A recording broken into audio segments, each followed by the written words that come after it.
Hey, welcome back. Come in, get yourself comfortable. If you are new here, there is a blanket waiting for you, and absolutely no judgment about what time it is or whether you have already been lying here for an hour trying to fall asleep. You found the right place. Tonight we are going somewhere that most history books mention only in footnotes, and almost always with a kind of polite clearing of the throat, as if the subject is slightly embarrassing. We are going into the Victorian pharmacy.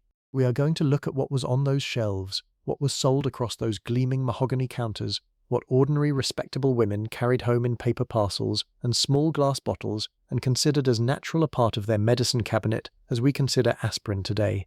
And I want to say before we begin that this story is not really a story about stupidity or vanity or the particular foolishness of another era. It is something more complicated than that.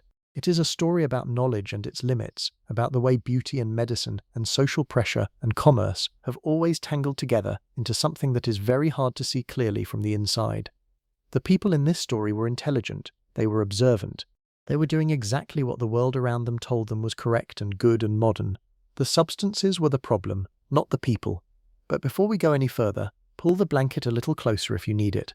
Turn the fan on if that helps you settle. And if you are watching this rather than listening, perhaps let your eyes go a little soft, because tonight is going to be a long, slow walk through gaslit streets and apothecary shops and drawing rooms and bedchambers, and the pace is gentle. There is no hurry here. There never is. Now, let us begin.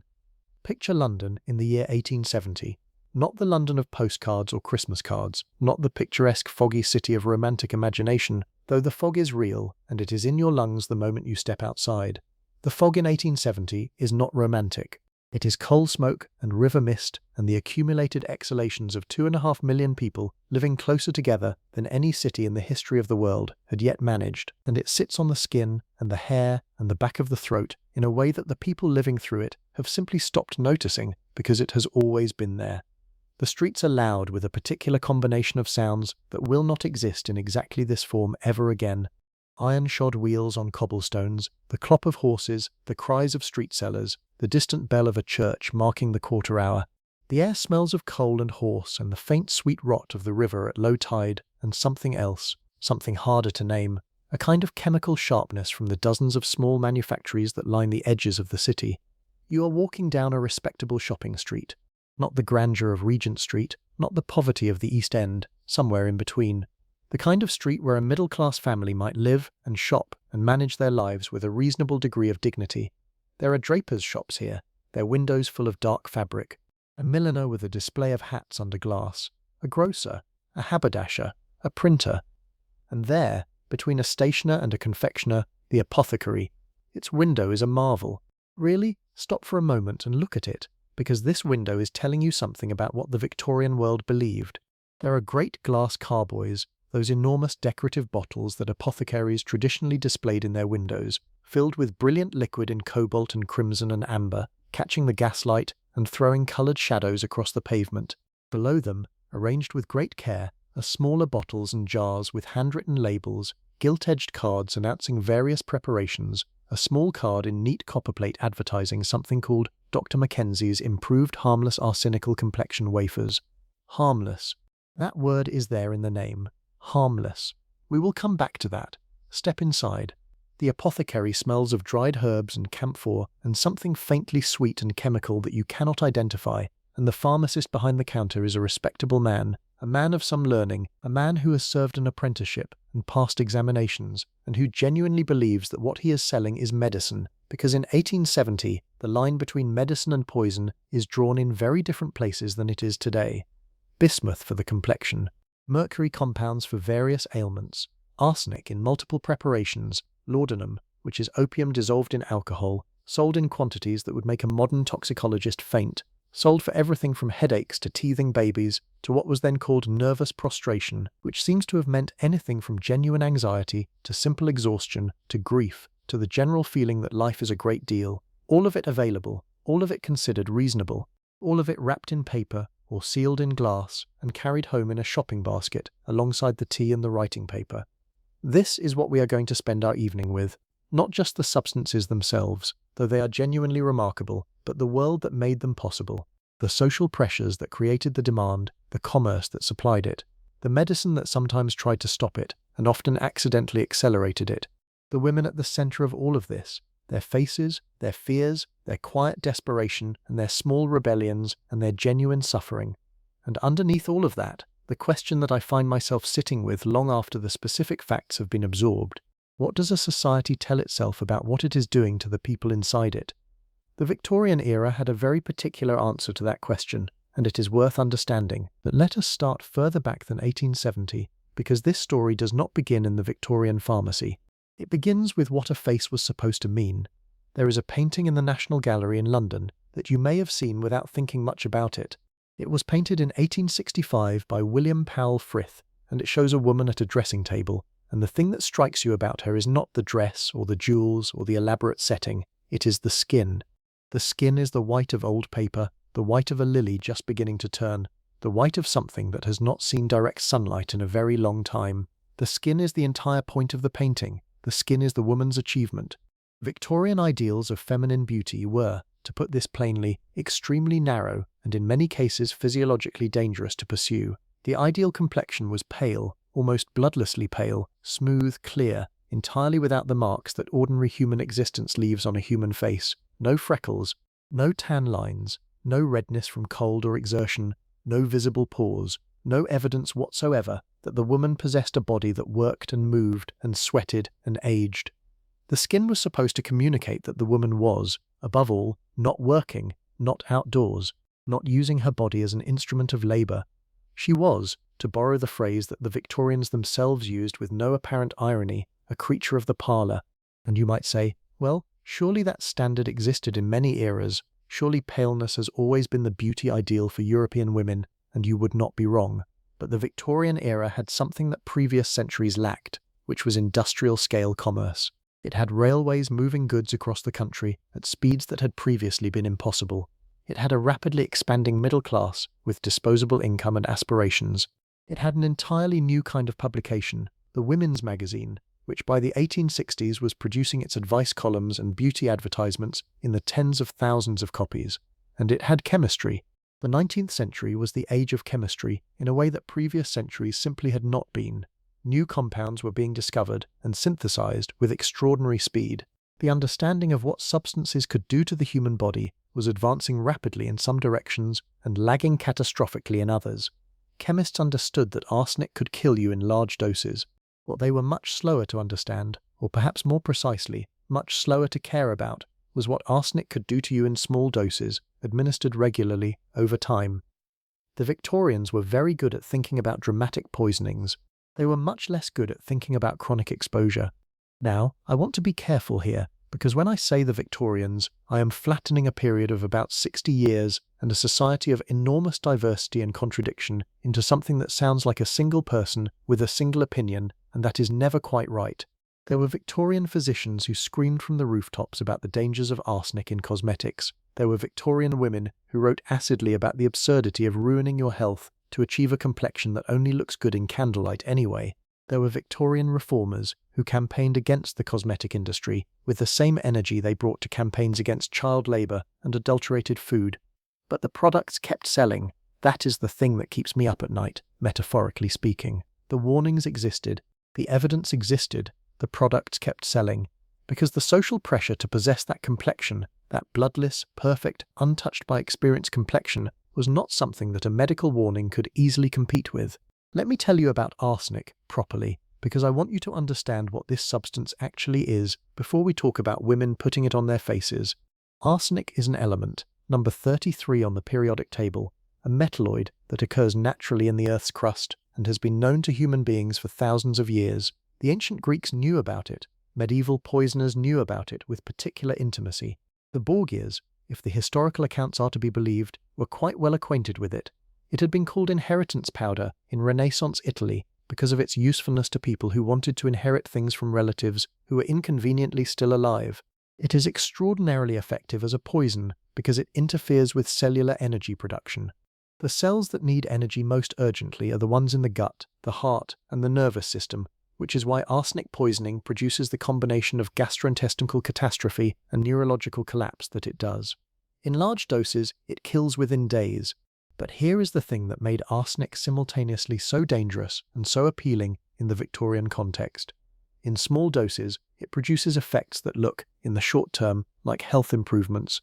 Very small amounts of arsenic cause the skin to pale. They cause a slight transparency to the complexion. They produce what was called in the beauty literature of the time a ethereal look, a ghostly delicacy that was considered the height of feminine beauty in the mid-Victorian period. They cause the eyes to appear slightly larger, slightly more luminous, because of a subtle irritation that increases moisture in the eye. They make you look, in the short term, like the paintings. The longer-term effects are rather different. Chronic arsenic exposure produces thickening and darkening of the skin, particularly on the palms and soles, in what is called arsenical keratosis. It causes peripheral neuropathy, a tingling and eventually a loss of sensation in the hands and feet. It damages the liver and kidneys. It causes a characteristic pattern of white lines, called Mies lines, across the fingernails that a careful physician could read like a text. In sufficient cumulative doses, it causes cancer, it causes heart failure, it causes death, but the pale ethereal look comes first.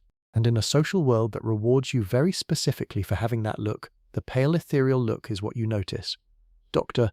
Thomas Fowler, a physician practicing in Staffordshire in the 1780s, developed a preparation he called Fowler's solution, which was potassium arsenite dissolved in water, flavored with lavender to make it more palatable. He recommended it for a variety of conditions including intermittent fevers, which we would now identify as malaria, and skin diseases, and in the context of 18th century medicine, where the alternatives were often more dangerous, there was some reasonable logic to this. At very carefully controlled doses, it had measurable effects on certain parasitic infections. Fowler's solution was still being manufactured and sold in the 1890s. It appeared in pharmacopoeias, the official registers of approved medicines, well into the 20th century for some indications. Physicians prescribed it, pharmacists stocked it, and alongside its medical uses, it acquired a parallel life as a cosmetic ingredient, because among its side effects at low doses was that improvement to the complexion.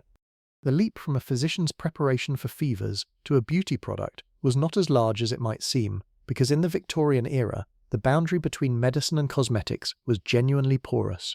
The same pharmacist who sold you Fowler's solution for your anemia might also sell you a complexion cream that happened to contain arsenic, without necessarily seeing those as entirely different categories of product. Medicine was supposed to improve your body. A beautiful complexion was evidence of a healthy body, or so the theory went, though the evidence ran rather sharply in the other direction. The circular logic here is so perfectly closed that it is almost elegant. You take arsenic to look healthy. The arsenic makes you look pale and delicate in a way that reads as ethereal beauty. Ethereal beauty was considered the outward sign of inner refinement and health. Therefore, the arsenic is making you healthy.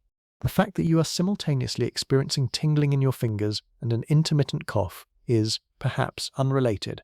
Now, I want to introduce you to someone. Her name was Mrs. Rachel Leveson, and she was, in the 1860s and 1870s, one of the most successful cosmetics entrepreneurs in Victorian England, operating under the name Madame Rachel, with premises on Bond Street that attracted customers from the very highest levels of society. Madame Rachel sold beauty. Specifically, she sold a formulation she called Beautiful Forever, which she advertised with the kind of breathless, transformative language that would not look entirely out of place in a modern social media advertisement. The claims were extraordinary. Madame Rachel promised to restore youth, to eliminate wrinkles, to produce that alabaster complexion that was the era's most desirable physical attribute.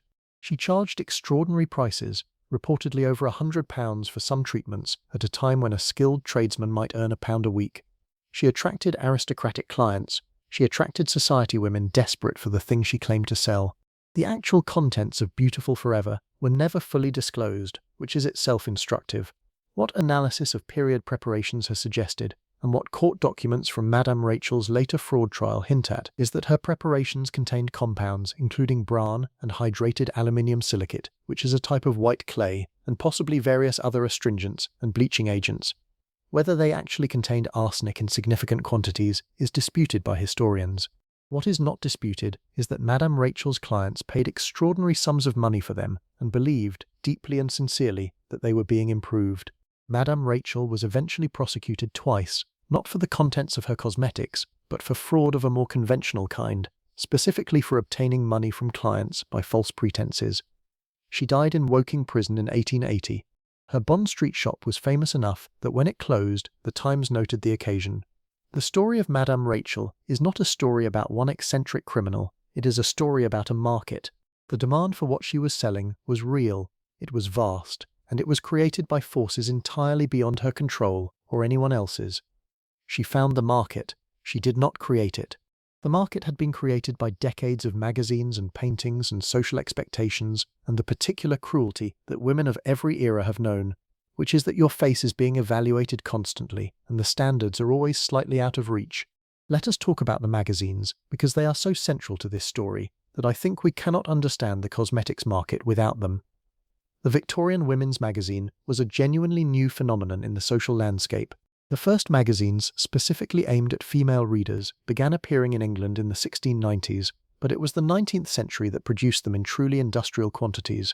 By the 1860s, titles like The English Woman's Domestic Magazine, The Lady's World, and various others were selling in the hundreds of thousands.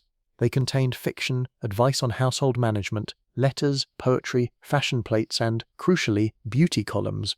The beauty columns of Victorian women's magazines were extraordinary documents. They combined genuine advice, some of it relatively harmless, with advertising that was often not clearly distinguished from editorial content, with social pressure that would today be recognized immediately as deeply problematic, but that at the time simply read as helpful guidance from a knowledgeable friend. They told women what their faces should look like. They told women what to do when their faces did not look that way, and they sold them the products that were supposed to bridge the gap. The columnist who wrote the beauty pages of the English Woman's Domestic Magazine in the 1860s and 1870s, writing under the name Sylvia, offered advice on complexion care that ran from perfectly reasonable suggestions about sleep and diet to recommendations for preparations that she described in terms that carefully avoided any specific ingredient list.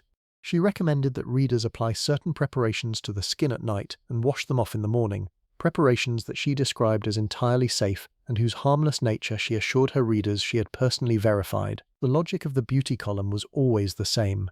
You have a problem. The problem is visible on your face. The visible problem marks you socially as something less than the ideal. Here is a preparation that will address it. The preparation is entirely safe. The assurance of safety was doing a great deal of work in these columns, and it was doing it with essentially no scientific basis whatsoever, because there was no regulatory framework requiring cosmetic ingredients to be tested, listed, or approved before sale. If you manufactured a face cream in Victorian England, you could put whatever you liked in it, and call it whatever you liked and sell it, for whatever price the market would bear, and the only thing you were legally prohibited from doing was making fraudulent claims so extravagant that they attracted the attention of prosecutors.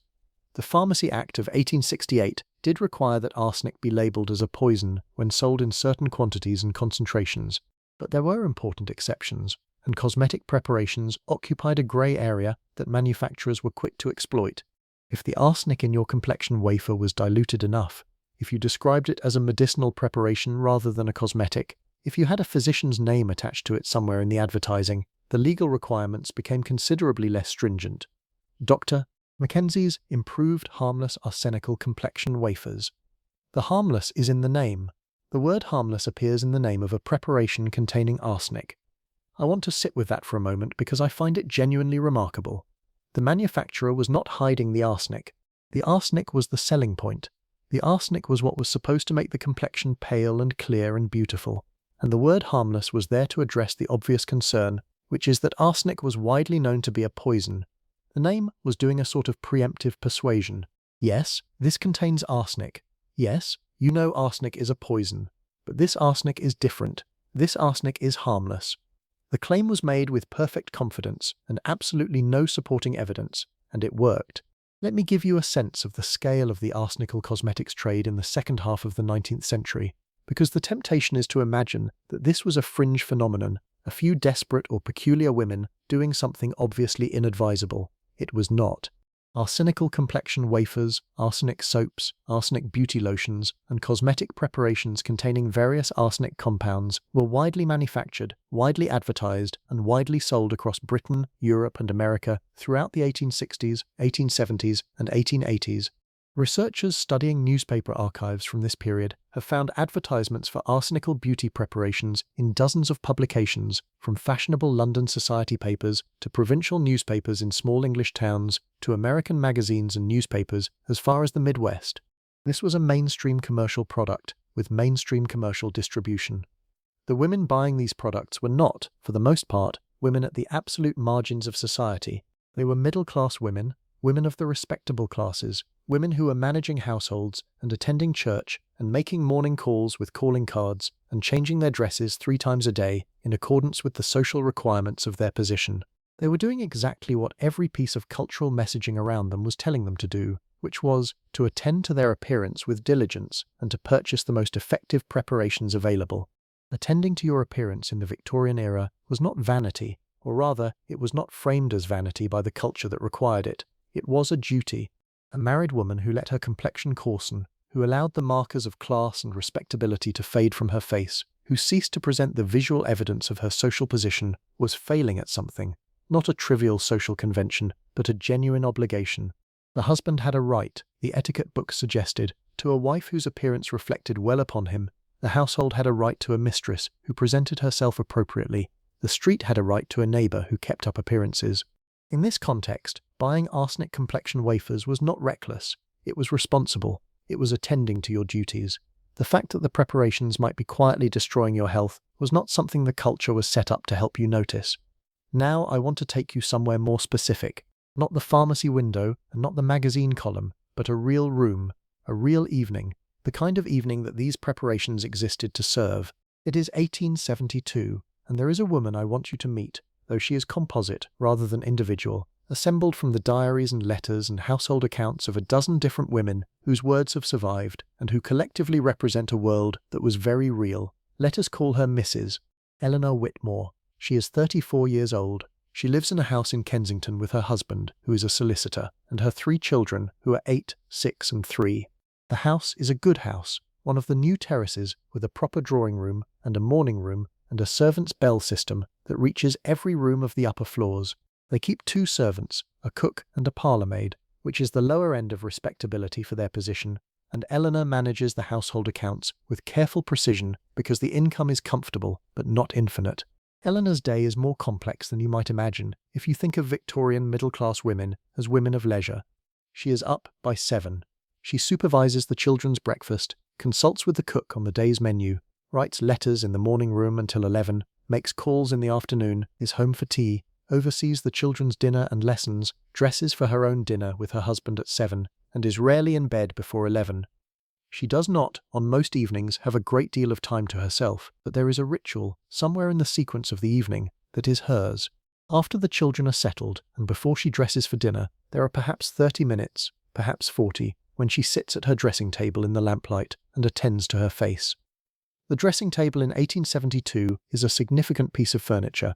It is the place where the woman of the house transforms herself, where the private self is assembled into the public one, and the things arranged on its surface tell you something important about how that transformation is understood. There is a cut glass bottle of rose water, which is entirely innocuous, a pot of cold cream made from beeswax and almond oil, which is also innocuous, and actually rather good for the skin. There is a small silver dish for hairpins, there is a matching silver hand mirror, and tucked at the back, behind the rose water, is a small flat tin with a paper label. The label says complexion wafers. The dosage instructions on the back are vague and reassuring. 3 wafers dissolved in half a glass of water, taken at night, results guaranteed or money refunded. Prepared under medical supervision, entirely harmless to the constitution.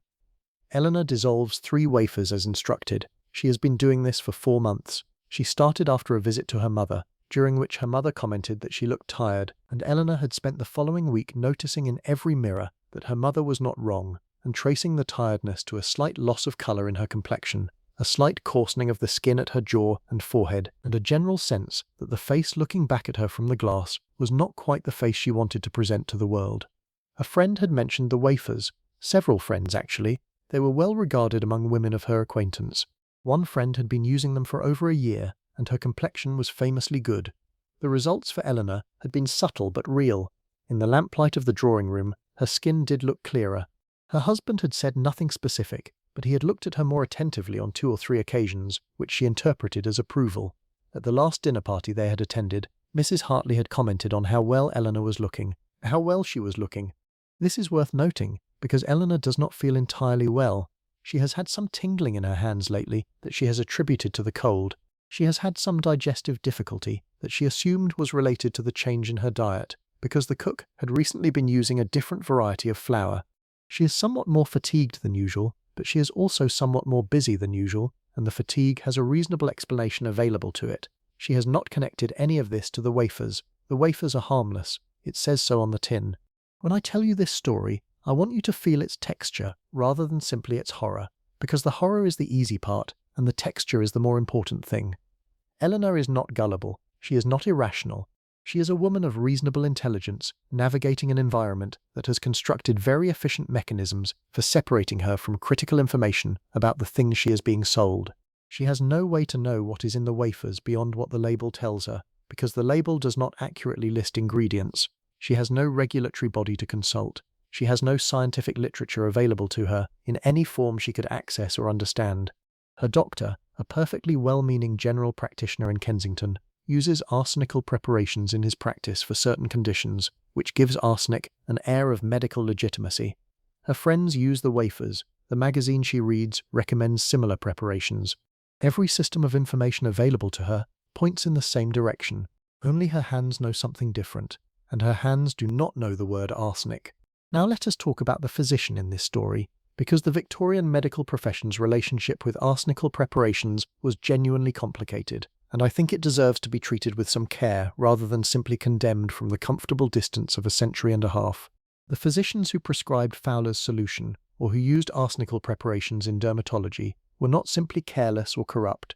They were working within a medical framework that was in many respects genuinely improving, but that still lacked several tools that would have been necessary to understand chronic low-level toxicity.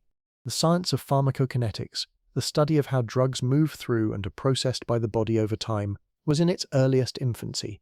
The concept of cumulative toxicity, the idea that something could be harmless in small doses but harmful when those small doses accumulated over months or years, was understood in principle but very poorly understood in practice.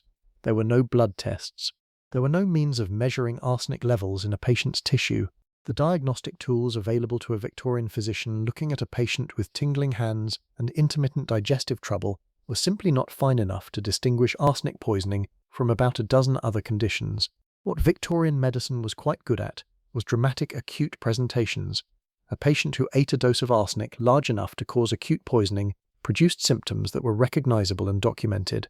A patient who had been taking small amounts of arsenic daily for 4 months produced symptoms that looked like 3 or 4 different things, none of which necessarily pointed immediately to the wafers on her dressing table. There were physicians who did make the connection and who said so clearly. The British Medical Journal published warnings about arsenical cosmetics on multiple occasions in the 1870s and 1880s. Individual physicians wrote letters to newspapers. The Lancet, which was and remains one of the most prestigious medical journals in the English-speaking world, published analyses of arsenical cosmetic preparations that found alarming quantities of the element in products being sold as safe. These warnings existed. They were read by people who subscribed to medical journals and read the Times Letters column. Eleanor does not subscribe to a medical journal. She subscribes to the Englishwoman's Domestic Magazine. I want to move now to something that is less discussed than the arsenic, partly because it is less dramatic, and partly because its history is more complex, which is the question of lead. Lead had been used in cosmetics for so long that by the Victorian era, its presence in certain preparations was almost an inherited tradition rather than a conscious choice. White lead, lead carbonate, had been used in European facial cosmetics since at least the Elizabethan era, when the fashion for whitened faces was so extreme that portraits of the period show women whose faces appear to have been painted rather than powdered.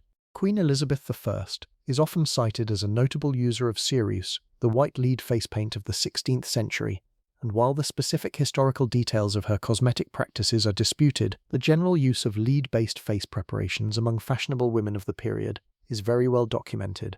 By the Victorian era, white lead in cosmetics was somewhat less fashionable than it had been, but it had not disappeared. It persisted in certain preparations, particularly in face powders and in some theatrical makeup, and it persisted partly for the same reason that arsenic persisted, which is that it worked, in the sense that mattered to the people using it. White lead applied to the face gave a very particular kind of whiteness that no harmless alternative quite replicated. It was heavy enough to cover unevenness of color and texture. It adhered well. It gave a matte finish that stayed in place through an evening of warmth and lamplight. In the calculus that the women using it were performing, consciously or not, it achieved the desired effect. What it also did, in repeated use over time, was cause lead poisoning, with its characteristic effects of abdominal pain, headaches, irritability, fatigue, the gradual damage to the nervous system that produced in advanced cases the condition described as encephalopathy, which includes symptoms from confusion and memory difficulty to tremors and seizures. The signs of lead poisoning were well known in the industrial context. Lead workers, people who worked in lead smelting or in the production of lead paints, developed recognizable patterns of illness that had been documented since the ancient world.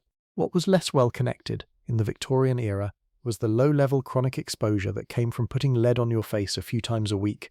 There is a specific detail from the later Victorian period that I find genuinely haunting, which is the saturnine gum. Lead poisoning, in chronic form, produces a distinctive blue-grey line at the gum margin, where the lead deposited in the soft tissues creates a visible discoloration. It was called the saturnine gum because lead's alchemical symbol was Saturn. Victorian physicians who knew to look for it could identify chronic lead poisoning from this sign alone. Not every woman who used lead-containing cosmetics developed a saturnine gum.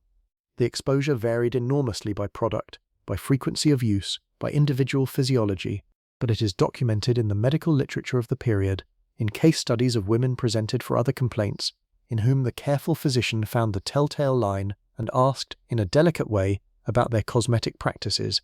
The conversations that followed, from the fragmentary records that survive, were often characterized by confusion on the part of the patient. The cosmetics were harmless, they were sold as harmless. The physician who suggested otherwise was contradicting the information available to her from every other source. Now, I want to move to something that is less obviously a poison and more insidious for being ordinary. I want to talk about mercury. Mercury had its own separate career in Victorian cosmetics, distinct from arsenic and lead, but drawing on similar cultural logic. Mercury compounds had been used in medicine for centuries, primarily in the treatment of syphilis, where they were prescribed in doses that were themselves frequently lethal, which gives you some sense of how terrible syphilis was and how desperate the desire for any treatment at all. Mercury was also used in various skin preparations, because certain mercury compounds do produce visible effects on the skin relatively quickly. Corrosive sublimate, mercuric chloride, was used in very dilute solutions as a skin lightener and freckle remover. Calomel, mercurous chloride, appeared in some facial powders. A preparation called Laird's Bloom of Youth, sold in America in the 1860s and 1870s, was analyzed and found to contain lead acetate and bismuth, but similar preparations of the period containing mercury compounds were also circulating under comparable names. Mercury acts differently from arsenic and lead in the body, targeting the kidneys and the central nervous system with particular severity. Chronic mercury exposure produces a constellation of symptoms including tremor, a characteristic trembling of the hands that was called in the industrial context the hatter's shakes, because mercury was used in the processing of felt for hat making, and workers in the trade commonly developed it. It produces personality changes, irritability, anxiety, in severe cases a condition resembling psychosis. It damages the kidneys progressively.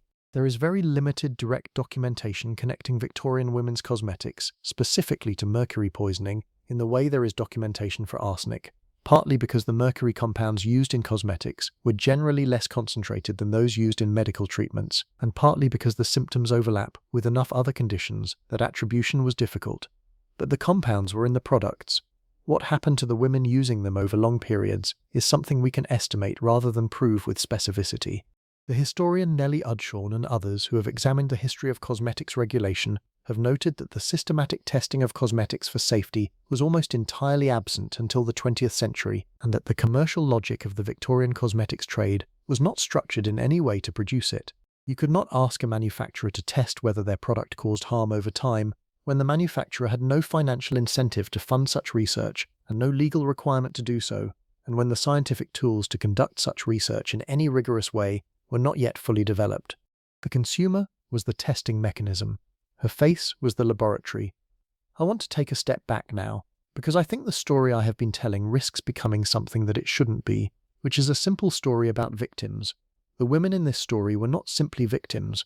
They were actors in their own lives, making decisions within constraints, and some of those decisions were quite conscious and quite complicated. There is a strand of Victorian women's writing about beauty that is genuinely critical of the cosmetics trade, that saw through it, that argued against it with considerable wit.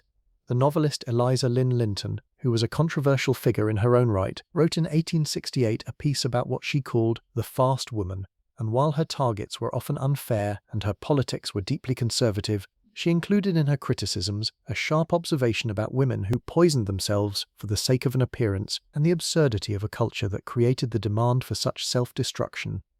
There were dress reform movements that explicitly connected the pursuit of fashionable beauty to physical harm, linking the tight lacing of corsets to the internal damage it caused, and connecting this to the broader argument that Victorian standards of feminine appearance required women to make their bodies into instruments of their own undoing. The novelist Mary Elizabeth Braddon, who is better remembered for her sensation fiction, wrote in her private letters about her skepticism of cosmetic preparations and her refusal to use several of the preparations fashionable among her acquaintance. This skepticism was not universal or systematic, and she is not in this context a consistent feminist voice, but the presence of skepticism, the presence of women who said, "Wait, this does not seem right," is part of the honest picture. And there were physicians who were women, or who were allied with women's health reform, who wrote specifically about the cosmetics trade in terms that anticipated the regulatory arguments of the 20th century. Elizabeth Blackwell, the first woman to receive a medical degree from an American institution, and who practiced and lectured in both America and England, wrote in several contexts about the structural conditions that produced unnecessary female illness, and while she did not write at length about arsenical cosmetics specifically, her broader argument that women's health suffered systematically from cultural pressures that their society refused to examine was being made clearly and repeatedly. The argument was heard by some. It was not heard widely enough or soon enough. Let me tell you now about what happened when the cosmetics trade began to be regulated, because the history of that regulation tells you something very specific about who was considered worth protecting and when. In England, the Sale of Food and Drugs Act of 1875 was primarily concerned with food adulteration, the practice of adding cheap fillers to staple goods, selling chalk as flour, watering milk, adding copper sulfate to make green vegetables look fresh. These practices were widespread, they were well documented, and they affected the entire population. The political will to address them was real. The Act contained provisions about drugs as well, but cosmetics occupied an uncertain position in the regulatory landscape for decades to come. A cream applied to the face was neither food nor medicine in any obvious sense, and the Act's provisions did not clearly reach it. The development of more specific cosmetics regulation in Britain proceeded slowly and unevenly through the late 19th and early 20th centuries. The Arsenic Act of 1851 had placed some restrictions on the sale of arsenical preparations, but the cosmetics industry found ways to operate around them. The Pharmacy Act of 1868 required that certain scheduled poisons, arsenic included, be labelled when sold in their pure form and in certain concentrations, but preparations where arsenic was combined with other ingredients in ways that diluted the apparent concentration were not necessarily covered. In America, the regulation of cosmetics was even more fragmentary. The Pure Food and Drug Act of 1906, one of the great progressive-era regulatory achievements, was primarily focused on food and medicines and did not clearly reach cosmetics. It was not until the Federal Food, Drug and Cosmetic Act of 1938 that American cosmetics came under meaningful federal regulatory oversight, and even that law, passed 90 years after the period we have been discussing, had significant limitations. What moved the regulators was not, in the main, the suffering of middle-class women using arsenical complexion wafers. What moved them was a series of much more dramatic incidents that produced enough public outrage to create political will. In 1933, a preparation called Lash Lure, an eyelash and eyebrow dye that contained paraphenylene diamine, caused severe reactions including ulceration of the cornea and permanent blindness in numerous users, with at least one death. This was the kind of acute, dramatic, visible harm that regulatory systems respond to, because it was impossible to attribute to anything other than the product itself, and it produced immediate, identifiable victims. The chronic harm caused by arsenical cosmetics decades earlier had been diffuse, slow, and attributable to many causes at once. It did not produce a single identifiable moment of catastrophe. It produced instead a slow accumulation of illness in individual women who each had their own reasonable explanation for their tingling hands and their digestive troubles and their fatigue, and whose deaths, when they came, might be attributed to any number of things in an era without the diagnostic tools to establish causation. The invisibility of slow harm is one of the things that makes it so persistent. I want to move now to something that exists in a slightly different register, which is the question of what the Victorians knew about what they were doing and chose not to know. This is not a comfortable topic, and I want to handle it carefully, because it is very easy to be glib about the selective ignorance of previous eras without accounting for our own, and the parallel with our own era is something I find genuinely troubling rather than comforting. There is a paper by the historian James Harvey Young, published in the 1960s, about what he called the proprietary drug industry, the Victorian and Edwardian trade in patent medicines, in which he argues that the trade's success depended not on concealing information from the public, but on creating a cultural framework in which certain information was simply not asked for. The question, what is actually in this product, was not a question that Victorian consumers were culturally configured to ask, partly because the category of ingredient disclosure did not yet exist as a consumer expectation, and partly because the answer would have required a confrontation with facts that the social structure had very efficient ways of preventing. This is different from fraud, though fraud was also present. It is something more ambient. It is the way a culture can organize itself such that certain questions do not arise, certain connections are not made, certain harms remain invisible. The people who knew what was in the complexion wafers were the manufacturers.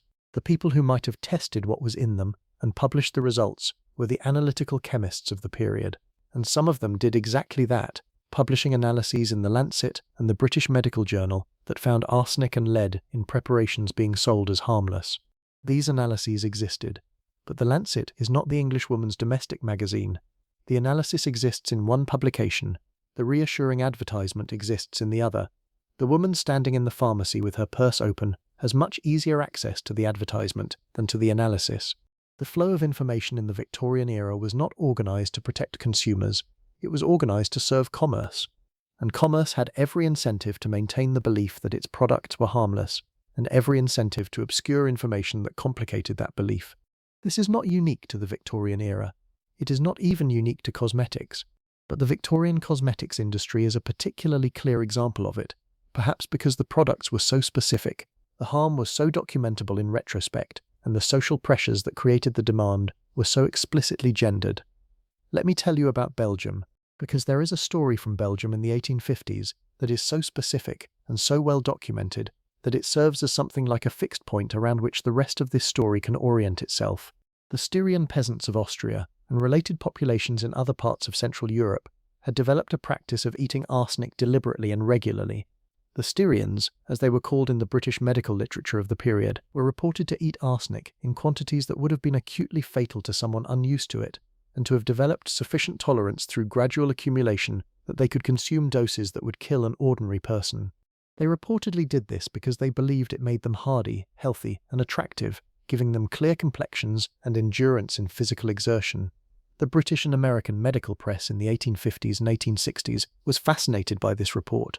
Not alarmed by it, fascinated. The Styrian arsenic eaters appeared in medical journal articles, in popular science publications, in the letters columns of newspapers. They were discussed as an interesting physiological phenomenon, evidence that arsenic tolerance could be developed, that the substance was not simply a poison in the simple binary sense that popular understanding implied. The manufacturers of arsenical cosmetics made use of this. The Styrian arsenic eaters appeared in advertising copy and in the beauty columns of magazines as evidence that arsenic in small doses was not merely harmless but potentially beneficial. The evidence from the Styrians is interesting and complicated in ways that the advertising use of it did not acknowledge, including the question of whether the contemporary British reports accurately described what was actually happening in Styria, which several medical historians have questioned. But it served its commercial purpose, regardless of its accuracy. The arsenic eater story gave the cosmetics trade a piece of evidence, or at least a piece of apparently authoritative anecdote, that it could deploy against the medical warnings. It created just enough uncertainty, just enough sense that the question was still open, that consumers who wished to continue using the products had a reason to believe that the warnings were perhaps premature. Manufactured doubt. This too is not unique to the Victorian era. Now I want to take a different angle on this story, because so far I have been talking almost entirely about what was sold and why it was sold and what it did. I want to spend some time with the other side of the counter, not the manufacturer and not the consumer, but the pharmacist and the physician, the people who were positioned at the intersection between the products and the people using them. The Victorian pharmacist occupied an interesting social position. He was a man of trade, which placed him below the physician in the medical hierarchy, but he was a man of learning, which placed him above most tradespeople. He had typically served an apprenticeship and passed examinations administered by the Pharmaceutical Society of Great Britain, established in 1841, which had been working to professionalize the pharmacy trade since the 1840s with considerable success. By the 1870s, the qualified pharmacist was a recognizable professional figure with a set of ethical obligations, including obligations about the sale of scheduled poisons, that distinguished him from the unqualified druggist or the vendor of patent medicines. And yet the pharmacist was also a shopkeeper. His income came from what he sold, and what the public wished to buy included arsenical complexion preparations, which came to him in finished form from manufacturers with labels that described them as safe or medical, and which he sold across his mahogany counter to respectable women who had read about them in their magazines and who were as certain of their harmlessness as they were of anything in their domestic lives. The Pharmaceutical Journal, which was the professional publication of the pharmacist trade, ran articles in the 1870s and 1880s that expressed genuine professional concern about arsenical cosmetics. These articles questioned whether pharmacists should stock them, whether the existing legal framework was adequate to protect consumers, and whether the harmless claims made by manufacturers had any scientific basis. The professional body was aware of the problem, but awareness at the level of a professional journal is not the same as awareness at the level of the individual shop. The pharmacist behind the counter on that respectable shopping street in Kensington was not necessarily aware of the articles in the Pharmaceutical Journal that argued against the products on his shelves.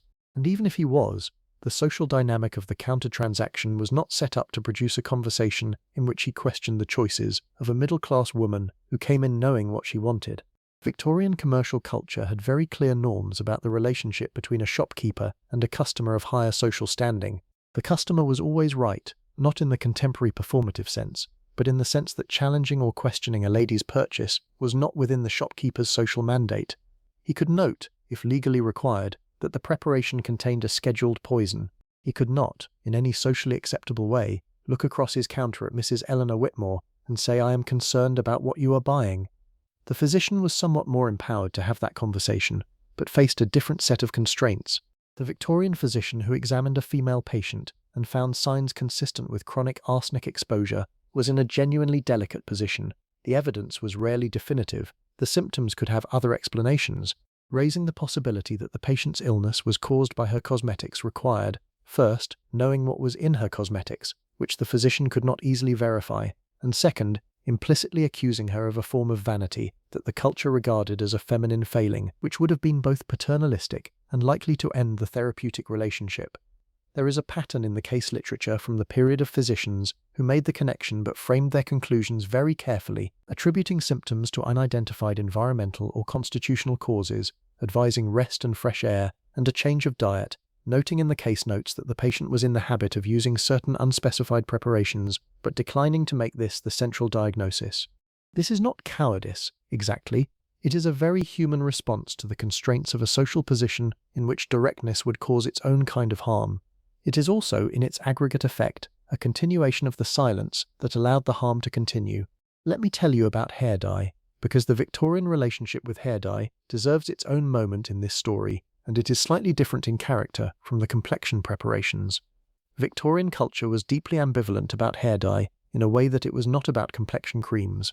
Pale skin was an unambiguously desirable goal, universally approved of, medically endorsed in the sense that good health was supposed to produce it. Hair dye existed in a murkier moral territory because the original colour of a woman's hair was, in the Victorian moral calculus, part of her natural self, and altering it was a form of deception. The cultural anxiety about artificial hair colour was real and often expressed in terms of what we might now recognise as sexual anxiety. A woman who dyed her hair was presenting a false version of herself. A woman who presented a false version of herself might be false in other ways too. The dyed hair was evidence of a willingness to deceive that attached itself to the woman's entire character. And yet hair dye was widely sold and widely used, particularly among middle-aged women who wished to avoid the social penalties attached to grey hair, and among actresses who operated under a different set of standards from respectable women, but whose practices tended to filter gradually into mainstream use. The hair dyes of the Victorian era included preparations of lead acetate, which was the active ingredient in the most widely sold product, a preparation called Grecian water, or in America Ayer's Hair Vigor, and several other variants, which worked by depositing lead sulfide in the hair shaft, producing a gradual darkening of grey hair over several applications. lead acetate preparations were absorbed through the scalp. In regular use, they contributed to the lead burden in the body. There were also dyes using silver nitrate, which produced a rapid and dramatic darkening effect, but which could also cause a condition called argyria if the preparation was regularly absorbed through the skin over time, a permanent bluish-grey discoloration of the skin caused by deposits of silver compounds in the tissue. This is not reversible. It is, to put it with necessary bluntness, a permanent cosmetic complication from a cosmetic treatment. The hair dye literature of the period has a slightly different quality from the complexion cream literature, because the moral ambivalence about dye meant that the advertising had to work harder to legitimize the practice, and this occasionally produced a more defensive version of the harmless claim. Grecian water advertisements in the 1860s and 1870s devoted considerable copy to the assertion that the preparation was not a dye, because calling it a dye would have invoked the cultural anxiety. It was, the advertisements insisted, a restorer. It restored the natural color of the hair. It was doing nothing artificial. It was simply assisting nature. This is a piece of copywriting genius that has not aged at all, because you can find versions of this argument in beauty product advertising today. We are not bleaching your skin. We are evening your complexion. We are not altering your natural hair. We are restoring its vitality. The language of restoration, of natural assistance, of working with rather than against the body's own processes, is one of the oldest techniques in the beauty advertising vocabulary, and it was in full flower in the Victorian press. Now, I have been telling you about what was being sold, and what it did, and why it was sold, and I want to spend some time now on something I think is genuinely harder to talk about, which is what all of this cost. Not the financial cost, though the prices of some of these preparations were extraordinary given the incomes of the women using them. The other cost, the skin damaged slowly and irreversibly by years of arsenic exposure, the hands that tingled and ached, and were eventually not quite under voluntary control, the women who died of conditions that their physicians attributed to constitutional weakness or nervous exhaustion or that peculiar Victorian diagnosis of hysteria, which was a category so capacious that it could accommodate almost any female symptom without offering any explanation of its cause. The historiography of Victorian women's health has spent several decades recovering from what the historian Carol Smith Rosenberg described as the tendency to take Victorian physicians' diagnoses of female illness at face value, to accept that the mysterious nervous ailments that appear throughout the medical literature of the period were what the physicians said they were, which was essentially failures of feminine character or constitution, rather than asking what might actually have been wrong with these women, and why. Some of what was actually wrong was the corsets, which is a separate story for another evening. Some was the diet, which was frequently inadequate in specific nutrients. Some was the social conditions, which produced genuine psychological suffering in women whose aspirations and capabilities had no legitimate outlet. And some, we cannot know how much, but the analytical chemistry of preserved products and the case literature of attentive physicians suggests it was not negligible, was the preparations on the dressing table. There is no complete accounting. There cannot be. The women who died slowly from chronic exposure left no death certificates that said this. The physicians who treated them did not, for the most part, make the connection explicitly in writing. The manufacturers who sold the products did not maintain records of complaints and adverse events, because there was no requirement to do so and considerable commercial incentive not to. What we have instead is fragments, case studies in medical journals by physicians who noticed the pattern, analyses of surviving products that found the compounds exactly as advertised or worse. The death certificates of women in the third and fourth decades of their lives who died of what the records call liver disease or cardiac failure or nervous exhaustion, causes that could be consistent with chronic heavy metal poisoning, but that no one in 1878 was looking at with that specific question in mind. And we have the products themselves. Museums of decorative art and social history in Britain and America contain examples of Victorian cosmetic preparations. Some have been analysed in the 20th century. Several of the analyses have confirmed the presence of lead, arsenic, and mercury in products that were sold as harmless to women who trusted that word. The tin on Eleanor Whitmore's dressing table is evidence. It is not a complete story, but it is evidence. I want to spend some time now on the late Victorian reform movements, because this story does not end with nothing but harm and silence. By the 1880s, and increasingly through the 1890s and early 1900s, the voices arguing against the cosmetics trade's most dangerous practices were growing louder, more organized, and more scientifically grounded, and the reasons for this are interesting. Part of it was simply the accumulation of evidence. The Lancet published enough case studies, the pharmaceutical journal published enough analyses, the medical reformers made enough noise that the picture of chronic cosmetic toxicity was becoming harder for educated people to ignore. Part of it was the growth of the consumer movement more broadly, the same reforming energy that produced the Pure Food and Drug Act in America and the Food and Drugs Act extensions in Britain was creating a culture in which the relationship between consumers and manufacturers was being re-examined and in which the expectation of disclosure and safety was gradually becoming a political possibility. Part of it was the women's movement, because the feminists of the late 19th century, whatever their disagreements about other things, tended to share a critique of the beauty industry that had at least a family resemblance to the medical critique. The argument that women's health was being sacrificed to an appearance standard that served men's preferences and manufacturers' profits was not alien to the suffragist vocabulary, and part of it was science itself, which was doing something in the 1870s and 1880s and 1890s that it had not been able to do before, which was developing the analytical chemistry to test products rigorously, the toxicology to establish causation rather than merely correlation, and the epidemiological frameworks that made it possible to ask, not just, did this woman suffer from arsenic poisoning, but what proportion of women using these products suffered identifiable health effects? The answer to that last question, when researchers could finally ask it systematically, was complicated, because chronic low-level exposure does not produce uniform outcomes, and because women who use these products varied enormously in duration, frequency, and specific product formulation. But the direction of the answer was clear enough. The products were not harmless. The word on the tin was not accurate. The assurance in the beauty column was not backed by any science that would withstand examination. The Victorian cosmetics trade, in its use of arsenic and lead and mercury, was causing harm to the women it sold to. The scale of that harm was distributed across many individual cases in ways that made it difficult to see all at once, but it was real, and it was not trivial, and the people in a position to prevent it, the manufacturers and advertisers and pharmacists and physicians and magazine editors, had for several decades made choices that prioritized profit and convention over the physical well-being of the women they served. This is not a dramatic conclusion. It does not have the satisfying quality of a court case, with a clear villain and a clear verdict. It is more like the shape of how structural harm works, which is slowly, diffusely, through many small decisions made by many people, each of whom had a reasonable explanation for why the choice they made was not their problem. And it changed, slowly, incompletely, but really. By the early 20th century, lead had largely disappeared from mainstream cosmetics in Britain and America, not because of any single regulation, but because of a combination of analytical chemistry, professional medical pressure, and consumer awareness that had been building for 30 years.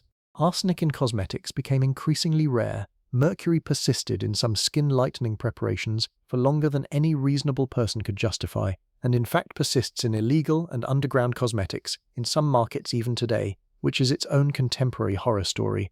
The regulatory frameworks that were built in the 20th century were imperfect.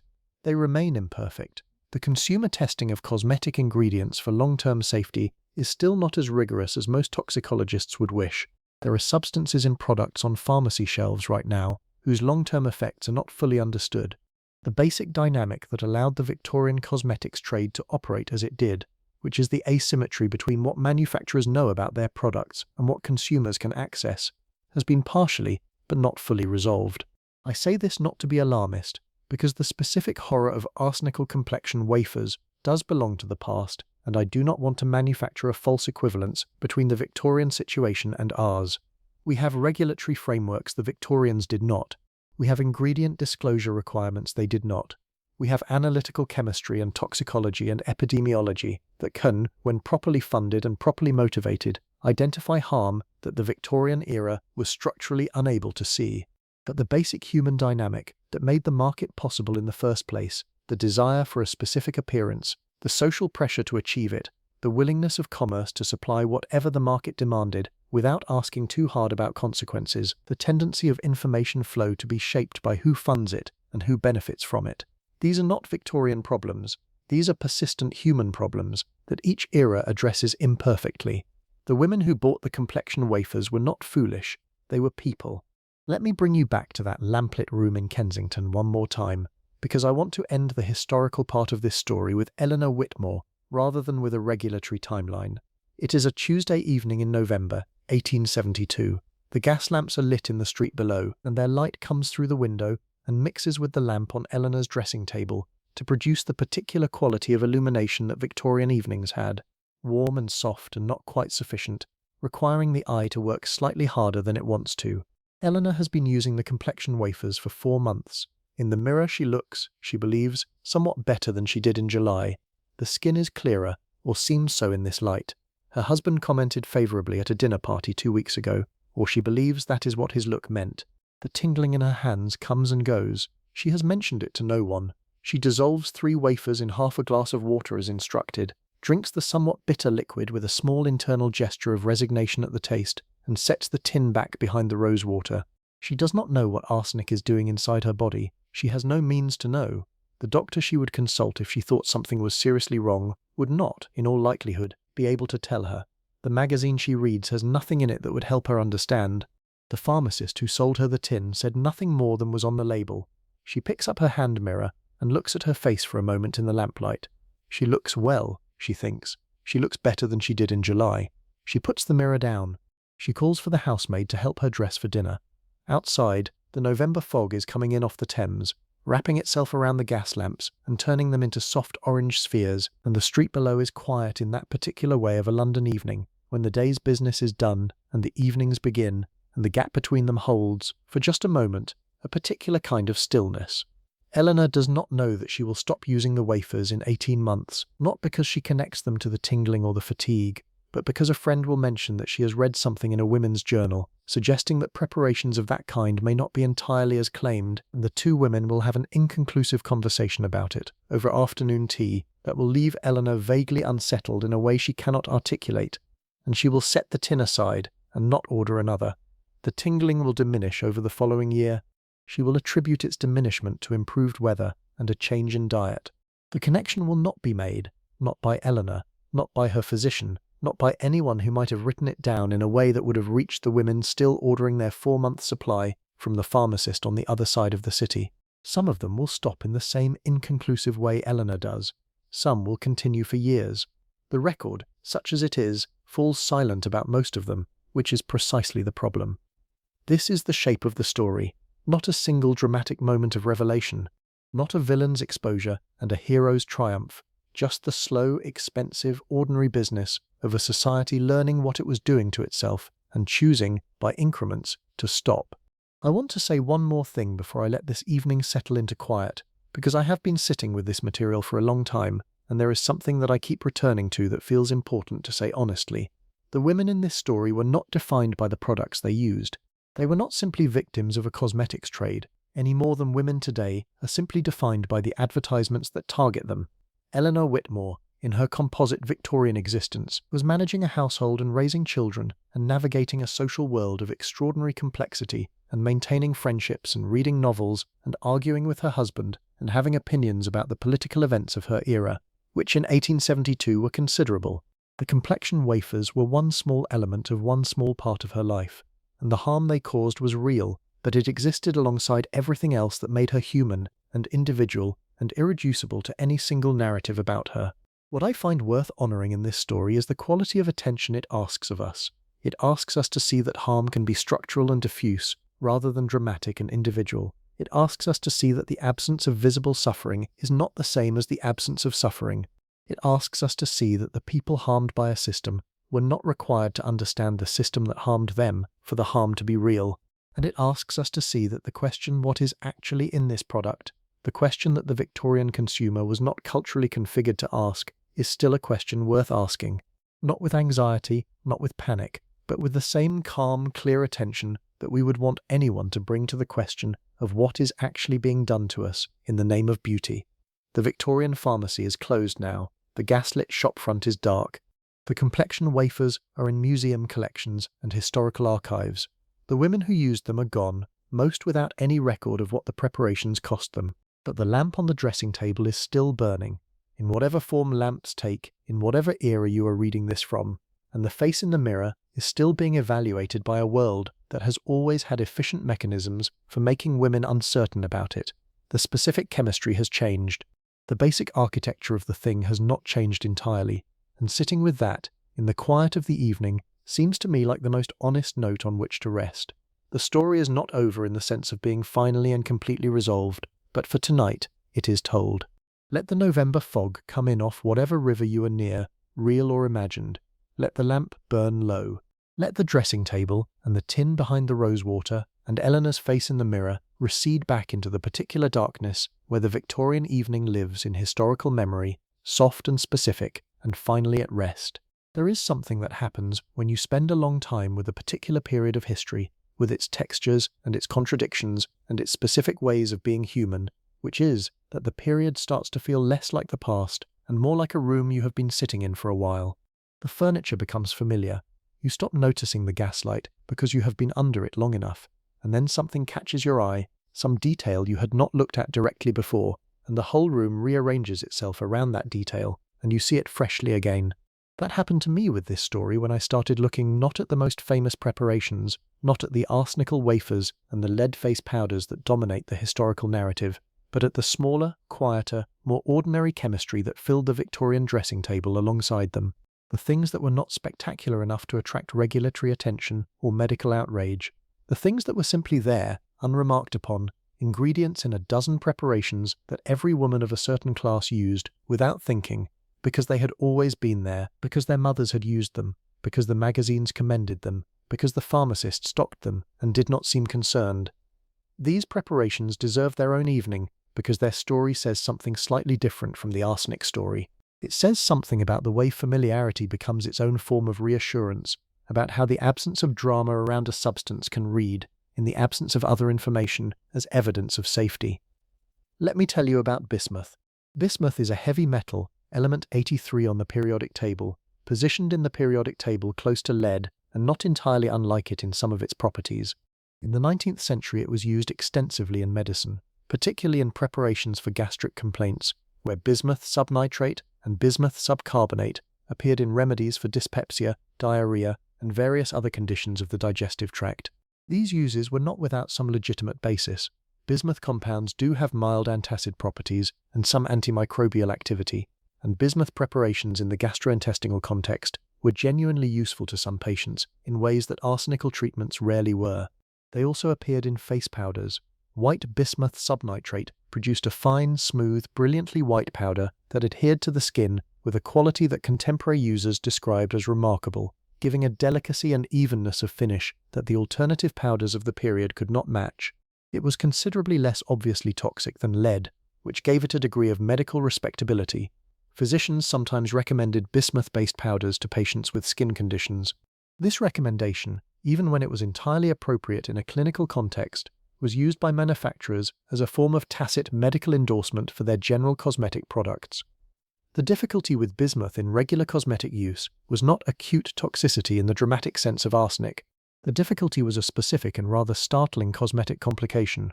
Bismuth compounds, when exposed to sulfur-containing gases in the atmosphere, particularly hydrogen sulfide, which was a component of the 19th century urban atmosphere given the enormous quantities of coal being burned, could undergo a chemical reaction that converted them to bismuth sulfide.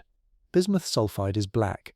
A woman who had been using bismuth powder on her face and who spent an afternoon in an environment with elevated sulfur compounds in the air could find her face and neck turning, with remarkable speed, a grey-black colour that was extremely difficult to remove and that no amount of washing would entirely address in the short term. This phenomenon was documented in the medical literature. It had a name, bismuth staining, and it was not common enough to be a significant health crisis in the way that arsenical poisoning was, but it was common enough to be a recognized clinical occurrence. Physicians saw cases of it. The beauty columns of the magazines occasionally mentioned it in passing, usually in the context of advising readers to be careful about the quality of their bismuth powder and to avoid certain atmospheric conditions after application. What strikes me about the bismuth staining story is not the harm itself, which was temporary and essentially cosmetic, but the cultural logic surrounding it. The possibility that your face might turn grey was not, apparently, sufficient reason not to use bismuth powder. The preparation's other qualities were sufficient to outweigh the risk. The beauty column's response was not to say, perhaps you should not use this substance, but rather to offer practical guidance about when and how to use it to minimize the chance of the problematic color change occurring. This is a form of risk management rather than risk elimination. The The risk is acknowledged, it is quantified in a rough practical sense, it is managed through behavioral adjustment, and the product continues to be used. There is something very contemporary about that logic. Let me tell you about the perfumiers now, because the Victorian perfume industry had its own relationship with chemical harm that is less well known than the cosmetic story, but no less interesting. Victorian perfumery was a serious art and a serious commerce. The great perfume houses of Paris were already well established by the mid-19th century, and their English counterparts, firms like Rimmel in London and Atkinson's, were producing complex fragrance compositions and selling them to a market that was growing rapidly as the middle class expanded and as the social rituals around scent became more elaborate. The fragrance compositions of the Victorian era relied heavily on natural ingredients, many of which were entirely benign, but also on a range of chemical fixatives and solvents that were less so.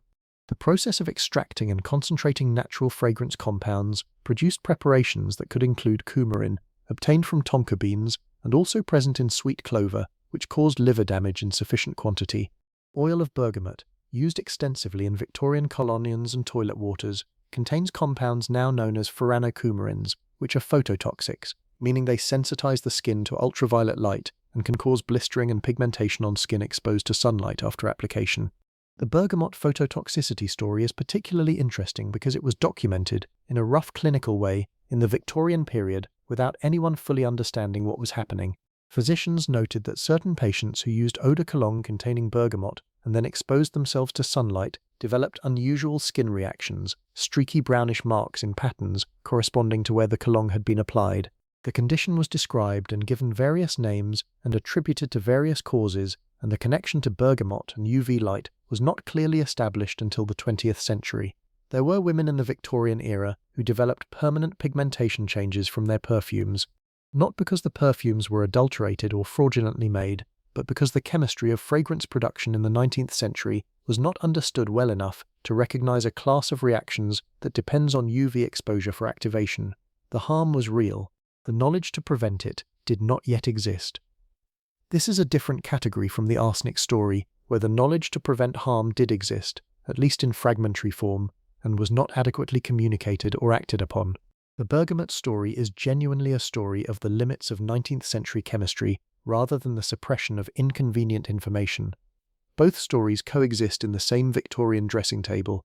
The arsenic wafers and the bergamot cologne are both there, one representing harm that was known and continued, one representing harm that was unknown and therefore unpreventable with the tools available. The women using them could not easily distinguish between these categories because neither the arsenic nor the bergamot came with adequate information about what it was doing. This is one of the things I find most humanizing about this period, if humanizing is the right word. The blanket assessment of Victorian women as credulous or careless about the things they put on their bodies is simply not fair, because it ignores the degree to which the information that would have made better choices possible was simply not available, not in any accessible or reliable form. The criticism should fall on the systems that did not produce or distribute that information, not on the individuals who navigated the world they actually lived in with the tools they actually had. I want to take you now inside the beauty column itself because I think it is worth spending some time with the actual texts, not the medical journals or the analytical chemists' reports, but the thing that most Victorian women with an interest in their appearance actually read, which was the beauty advice in the women's press. The beauty column of a Victorian women's magazine operated by a specific set of rhetorical conventions that are worth understanding because they shaped, very effectively, how readers understood and responded to the information and products being discussed. The first convention was intimacy. The beauty columnist, writing under a feminine pen name, invariably presented herself as a friend and confidant rather than a commercial advisor. She was not selling anything directly. She was sharing her own experience and the experience of her acquaintance. She had tried these preparations herself. She had seen the results on her friends. She was speaking from personal knowledge, not from a manufacturer's brief. The second convention was reassurance. The beauty column was not a space for ambivalence or uncertainty. It was a space for confident, warm, practical advice. Every preparation discussed was described as effective and safe. Every concern raised by the reader, and readers did write in with concerns, was addressed and resolved. The column's overall emotional register was one of cheerful competence, the sense that the problems of complexion and hair and figure were real and significant, but entirely manageable with the right preparations and the right approach. The third convention was medical adjacency. The beauty column was not a medical column, but it borrowed constantly from the authority of medicine without being subject to medicine's standards of evidence. Preparations were described as scientifically formulated or under medical supervision or approved by leading physicians. These descriptions might mean very little concretely, but they positioned the products within the field of legitimate knowledge rather than mere vanity. The fourth convention, and this is the one I find most subtle and most effective, was the framing of beauty as health. The good complexion, in the beauty column's world, was not merely attractive, it was the outward sign of genuine physical well-being. To improve your complexion was to improve your health. To allow your complexion to deteriorate was to allow your health to deteriorate. This framing transformed the purchase of beauty preparations from a luxury or a vanity into a form of self-care, of responsible management of your own physical condition. When a woman read in the beauty column that arsenical preparations gave the complexion its proper bloom, that they restored the natural color that illness or fatigue had temporarily suppressed, she was not reading an invitation to do something frivolous. She was reading an invitation to take care of herself, in the language that the culture had given her for that concept. The genius of this framing, if genius is the right word for something so harmful in its effects, was that it made resistance to it feel like self-neglect. To decide not to use the preparation was to decide not to take care of your health. To read a medical warning about arsenic and choose not to act on it was to prioritize some abstract and perhaps alarmist concern over the concrete evidence of your own looking glass. The beauty column and the medical journal existed in separate cultural registers that rarely communicated with each other effectively. When they did communicate, when a beauty column mentioned that some physicians had expressed concern about certain preparations, it did so in a way that minimized the concern, framed it as one opinion among many, and concluded by reassuring the reader that the preparations under discussion were not among those subject to legitimate concern. This kind of inoculating acknowledgement of the counter-evidence is one of the most effective rhetorical techniques available to advocacy that wishes to deny inconvenient facts. By mentioning the concern and then dismissing it, the column gave the reader the sense that she had heard the other side and found it wanting, when in fact she had heard a brief, framed summary of the other side, immediately followed by an authoritative dismissal by someone she trusted. We see this technique often enough in contemporary media that it should be recognizable. The acknowledgement of concern, followed by its confident resolution, is a form of inoculation against the concern rather than a genuine engagement with it. The beauty column reader of 1872 was not foolish to be persuaded by it. She was human, in a context where the techniques of persuasion were at least as developed as the techniques of protection. Now let me take you somewhere different, away from the drawing room and the dressing table, and into a space that the beauty column never went, which is the working class home. The story of Victorian cosmetics is most often told from the perspective of middle and upper class women, for the entirely practical reason that those are the women who left records, who kept diaries, who appeared in the medical literature as patients with names and addresses and social circumstances. The working class women who used cosmetics in the Victorian era are harder to find in the archives, but they were there, and their relationship with beauty products was shaped by a different set of constraints and pressures. Working class women in Victorian cities worked in conditions that made the idealized complexion essentially unachievable by any means. Factory work, laundry work, domestic service, street selling, all of these produced the visible markers of physical labor on the body and the face that the beauty ideal explicitly coded as evidence of low status. The tan lines, the roughened hands, the skin marked by outdoor work and poor ventilation and coal smoke, all of these were the visible signs of class position in a society that read bodies very carefully for exactly that information. The temptation to use cosmetics as a form of social mobility, or at least social camouflage, was real, and the cosmetics trade knew it. By the 1870s and 1880s, cheaper versions of many of the preparations marketed to middle-class women were available through street vendors and market stalls and the cheaper end of the pharmacy trade. Proprietary preparations in smaller quantities at lower prices designed for the working-class market.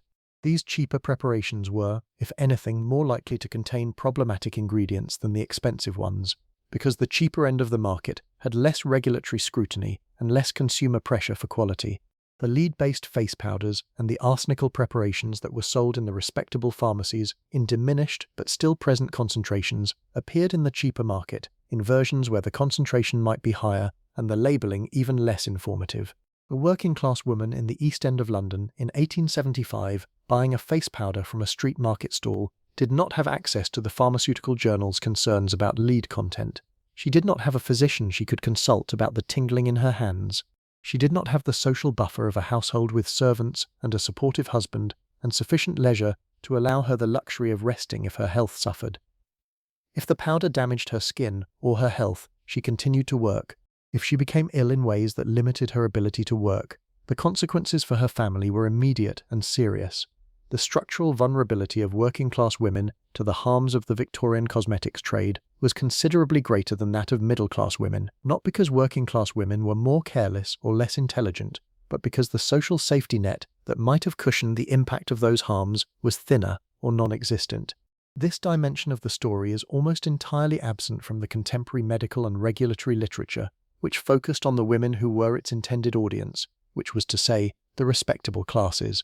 The working-class woman's experience of cosmetics harm was not the subject of articles in The Lancet or debates in the Pharmaceutical Society. It existed in a space below the level of the formal record. What we can say is that if the harm from these preparations existed in the middle-class population, and the evidence is fairly clear that it did, it existed at least as much in the working-class population, and likely more so. I want to talk now about something that runs through this entire story like a current that is not always visible on the surface, which is the question of who defined what harm was. In the Victorian era, the definition of harm in a medical context was substantially controlled by the medical profession, which was substantially male, which was itself embedded in a social structure that had specific ideas about women's bodies and women's health that shaped what questions got asked and what answers were considered satisfactory. The Victorian medical concept of women's health was organized around a set of assumptions that we would now recognize as problematic in several directions at once. Women were understood to be constitutionally more fragile than men, more susceptible to nervous disorders, more subject to the fluctuations of the reproductive system in ways that affected their general health. The concept of hysteria, that extraordinarily capacious diagnosis, could be applied to almost any symptom complex that did not have an obvious organic cause and that presented in a woman.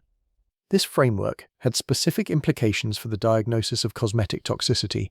A woman presenting to her physician with tingling in the hands, fatigue, intermittent digestive problems, and a general sense of unwellness had a set of symptoms that in a man might have prompted investigation of occupational exposure, of what he worked with, what chemicals he handled, what his daily environment contained. In a woman, the same symptom complex was more likely to be organized within the framework of nervous complaints, of constitutional weakness, of the various conditions that Victorian medicine attributed to the specific vulnerabilities of the female organism. This is not to say that all Victorian physicians were incapable of seeing cosmetic toxicity when it was in front of them. Some were very capable of it, but the default diagnostic framework was not organized to look for it, and the social dynamics of the physician-patient relationship were not organized to produce the conversations that might have generated the relevant information. A Victorian physician who asked a female patient what preparations she used on her skin, who then looked up the ingredient lists of those preparations and cross-referenced them with her symptoms, who then had a direct conversation with her about the possible connection, was doing something that required him to step outside the dominant framework of his training and his profession's assumptions about female illness. Some physicians did this. The case studies in the medical journals are evidence of that, but they were exceptional, and the exception proves, as they say, the rule. The rule was that women's cosmetic practices were essentially invisible to the medical gaze, existing in the domestic and commercial sphere that medicine did not claim jurisdiction over. The physician treated the symptoms. He did not, as a matter of course, investigate the dressing table. There is a moment in this history that I find particularly illuminating, which is the series of debates in the British medical press in the 1870s and 1880s about whether physicians had a professional obligation to warn patients about the dangers of cosmetic preparations. These debates are interesting not for their conclusions, which were inconclusive, but for the terms in which they were conducted. The argument against physician intervention was not primarily that the harm was uncertain. Some physicians making this argument explicitly acknowledged that arsenical preparations were likely harmful. The argument was that cosmetic practice was a matter of personal choice and private behavior that fell outside the physician's professional remit. A physician's obligation was to treat disease, not to manage the lifestyle choices of patients who had not specifically sought advice on those choices. The argument for intervention was that the physician possessed information relevant to a patient's health that the patient lacked, and that the withholding of that information when it was germane to a patient's well-being was a failure of professional duty. This debate has a very familiar shape if you are at all familiar with the history of medicine's relationship to lifestyle factors in health.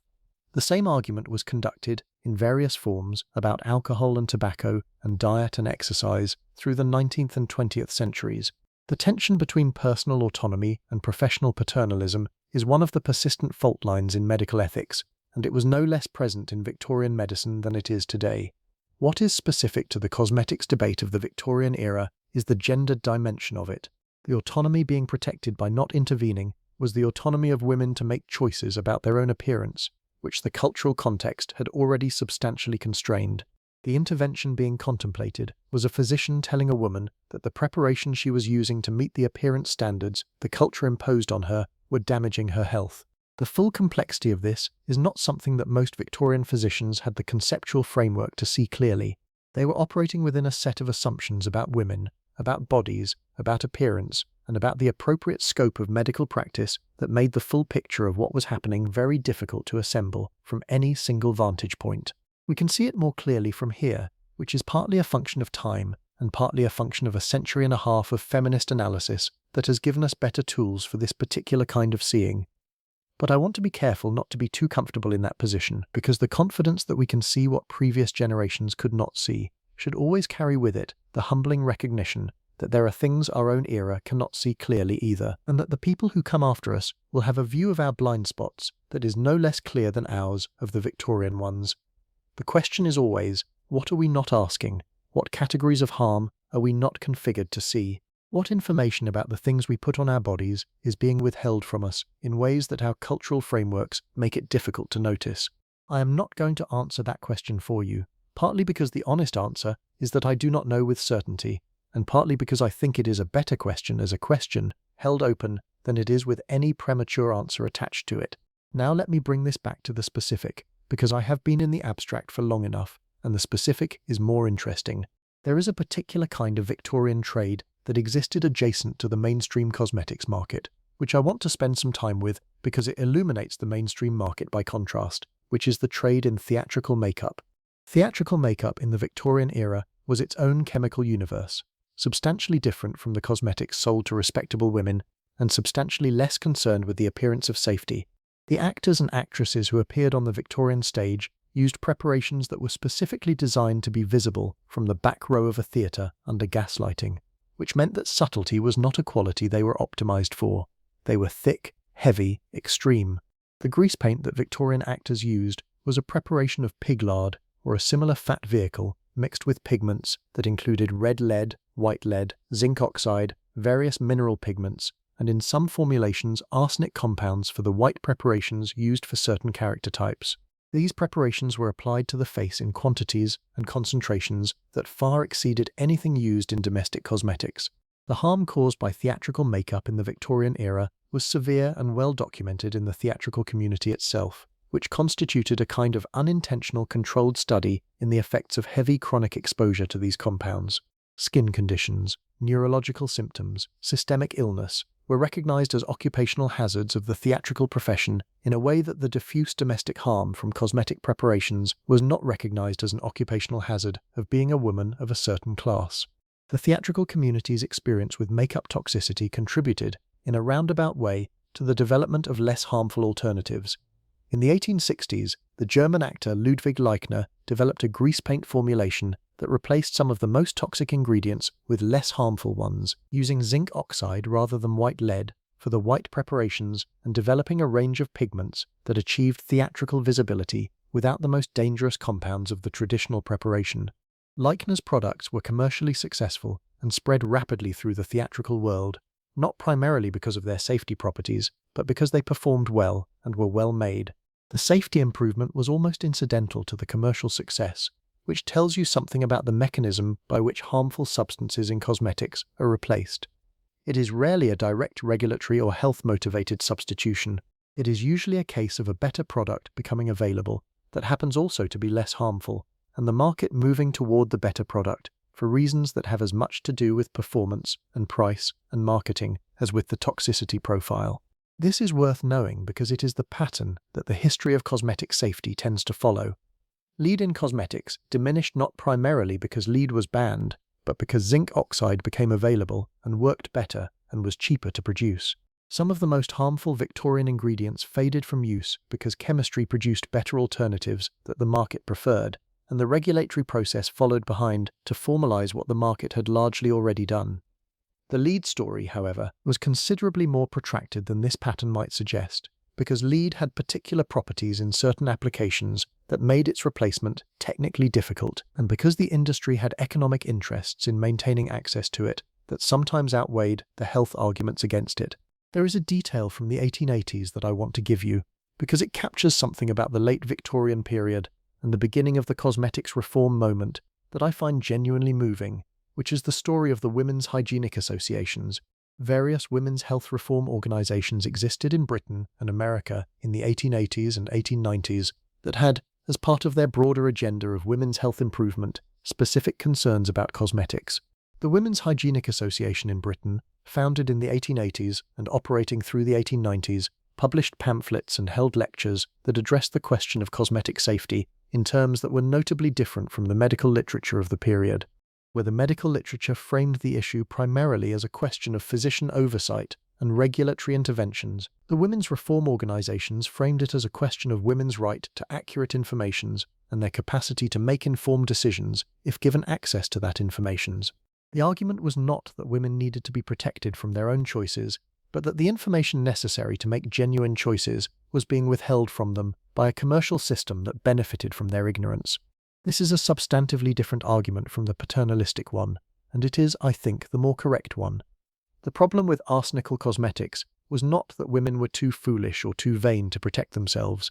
The problem was that the information required to protect themselves was not available in any accessible form, was actively obscured by the commercial interests that profited from the preparations, and was not required to be disclosed by any regulatory framework that existed at the time.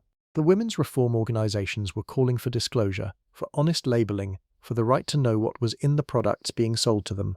This was a radical demand in the commercial context of the 1880s, which had very weak norms around ingredient transparency, but it was not a radical demand in any philosophical sense. It was simply the demand for honesty. The pamphlets produced by these organizations were not widely distributed enough to transform the market in the short term. The commercial system they were challenging was very much larger than the reform organizations opposing it, but they represented the beginning of a consumer consciousness around cosmetic safety that would eventually, after several decades and several pieces of legislation, produce the regulatory frameworks we now have. The women who wrote and distributed those pamphlets in the 1880s were, in a real sense, the intellectual ancestors of every modern regulatory requirement that a cosmetic product disclose its ingredients. They were arguing for exactly that, and they were arguing for it specifically because they understood that the harm being done to women by the cosmetics trade was not a natural fact about cosmetics, but a consequence of a deliberate commercial and regulatory failure to provide the information that would have made the harm visible. That argument took a long time to win. It is not completely won even now. Let me tell you now about the aftermath, about what happened in the generation after the Victorian period, as the worst of the cosmetics trade's practices began to be addressed, and what that transition looked like from the inside. By the early 1900s, the arsenical complexion wafer as an identifiable product category had substantially disappeared from the British market, though it persisted longer in some markets and in some reformulated versions. The lead-based face powders were becoming less common as zinc oxide preparations improved. The medical profession had largely consolidated its opposition to arsenical and lead-containing cosmetics, and the women's press had shifted substantially toward recommending preparations that could claim, with more justification than before, to be free of the most obviously harmful ingredients. The shift was partial and uneven. Mercury compounds persisted in some skin-lightening preparations. The better regulated marketplace still contained many products whose long-term effects were unknown. The fundamental informational asymmetry between manufacturer and consumer was not resolved, only slightly reduced. But the cultural conversation about cosmetics had changed in ways that are detectable in the written record. The beauty columns of the Edwardian women's press, in comparison with their Victorian predecessors, contain a noticeably greater frequency of the question, "What is this made of?" and a noticeably greater skepticism about claims of harmlessness that are not supported by any specific evidence. The reader of a 1905 beauty column was somewhat better positioned to evaluate the claims being made to her than the reader of a 1870 column, not because she was more intelligent or more skeptical, but because 30 years of medical reporting and reform agitation and a few high-profile scandals had produced a background level of consumer wariness that the earlier period had not yet developed. This is how cultural change often works, not through a single moment of revelation, but through a slow accumulation of awareness that reaches a kind of critical mass, at which point the default assumption shifts. Before the accumulation, the default assumption is that the products are what they say they are. After, the default assumption carries a degree of skepticism that makes verification seem reasonable rather than paranoid. The Victorian cosmetics trade in its most harmful iteration depended on the first default assumption and was gradually undermined by the development of the second. There is one more thing I want to tell you about before this evening closes, which is about a substance that does not fit neatly into the category of harm, but that opens out into something important about the Victorian understanding of beauty's relationship to health and illness. In the mid to late Victorian period, there was a beauty ideal that was closely connected to a disease, and the connection was so explicit and so widely acknowledged at the time that looking at it now produces a very specific kind of unease. Tuberculosis, consumption as the Victorians called it, was the leading cause of death in 19th century England for much of the period. It was a disease that, in its early and middle stages, before the final deterioration, produced a set of physical symptoms that the Victorian beauty ideal had essentially incorporated as aesthetic qualities: the slight loss of weight that gave an ethereal delicacy to the figure, the pallor, the brightness of the eyes produced by fever, the 2 spots of colour on the cheekbones that fever also produced, which was called the hectic flush, the tendency of the voice to soften as the illness progressed. The literature, the art, and the popular culture of the Victorian period returned obsessively to the figure of the beautiful consumptive, the young woman whose dying was simultaneously a physical and aesthetic event. The poets wrote about it, the painters painted it, the novelists killed their heroines with it in circumstances of considerable visual loveliness. Little Eva in Uncle Tom's Cabin, Mimi in La Bohème. The trajectory of the beautiful woman dying of consumption was one of the dominant narrative and visual tropes of the entire period.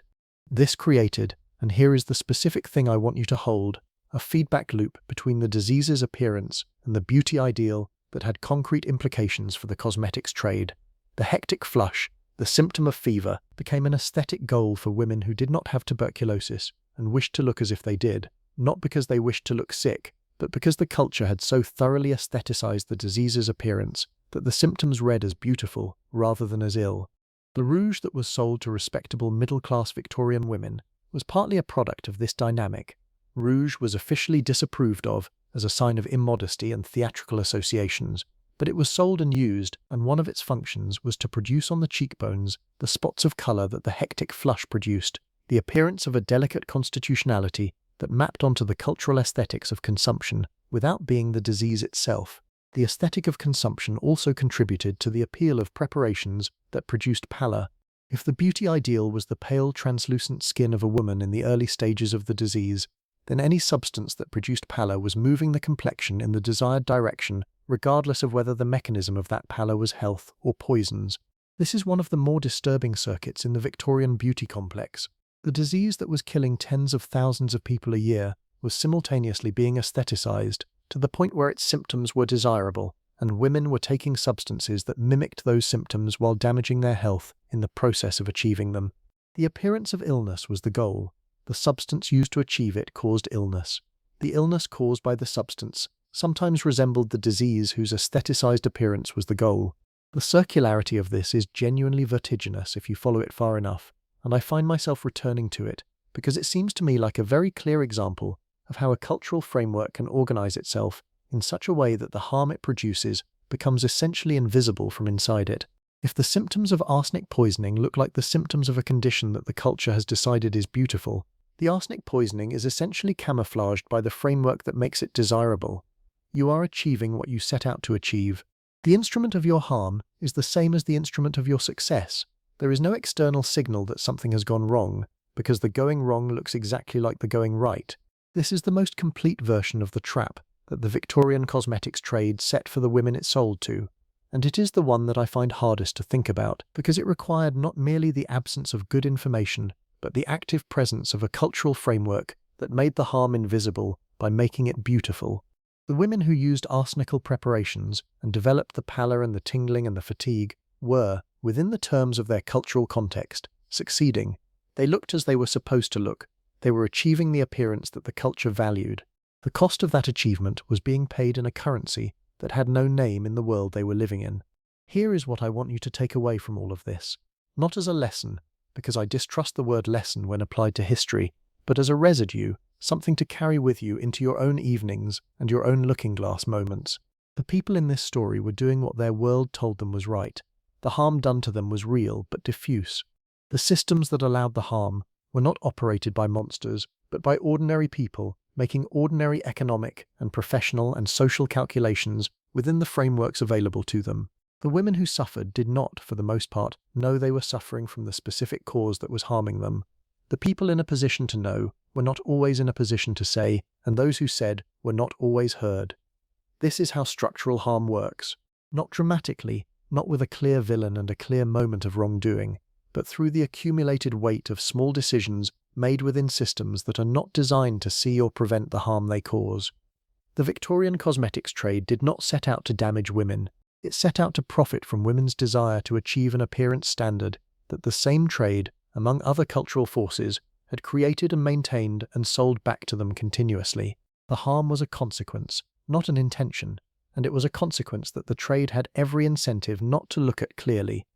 The regulatory frameworks that eventually addressed it emerged because enough people, enough physicians and chemists and reformers and women themselves, accumulated enough evidence and made enough noise that the political and commercial system found it more costly to continue ignoring the harm than to begin addressing it.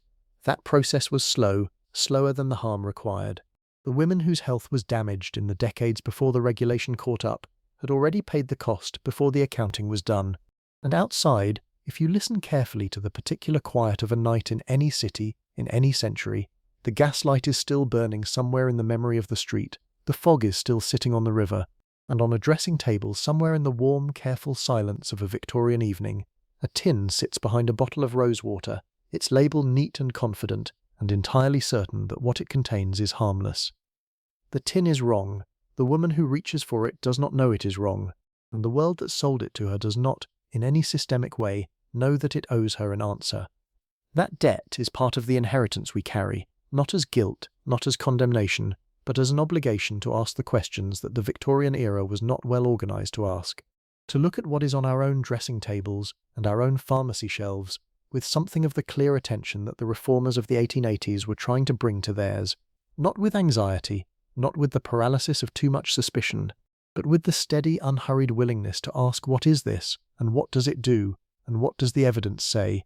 That is the most honest thing that the history of the Victorian cosmetics trade leaves us with. The lamp is burning lower now. The November fog has settled all the way to the ground outside, and the street lamps are just amber shapes in a grey world, and Eleanor Whitmore has long since gone to bed, and the tin is behind the rosewater where she left it, and the Victorian evening has passed into the particular darkness where all evenings eventually pass. But the question it leaves behind is still alive in the quiet, and that is where the best questions live, in the quiet, after the narration stops, when the lamp is low and the room is still, and you have only the silence and your own thoughts to work with. Carry it gently. There is no urgency to it now. The night is long and restful, and everything that needed to be said has been said. Sleep well. There is a particular quality to the silence after a story has been told, when the last sentence has settled and the room has gone quiet, but the mind is still turning something over, still examining the thing from different angles, the way you might turn a smooth stone in your hand without quite being ready to put it down. That silence has its own texture. It is not empty. It is full of the residue of everything that was said, and also of everything that was not said, the things that exist in the spaces between the sentences. I find myself in that silence now, and I am not quite ready to leave it, because there is more in this story than I have told you yet. Not more facts, exactly, though there are more facts, more texture, more of the specific human grain of it, the way this history felt from the inside, the way it tasted, the way it moved through the daily lives of ordinary people who never thought of themselves as historical subjects. So let us stay a little longer. Let me take you to a place I have not taken you yet, which is not the pharmacy counter, and not the drawing room, and not the pages of the women's magazine, but somewhere that was, in its own way, absolutely central to the story of Victorian cosmetics and Victorian beauty and the harm that ran through both. Let me take you to the seaside.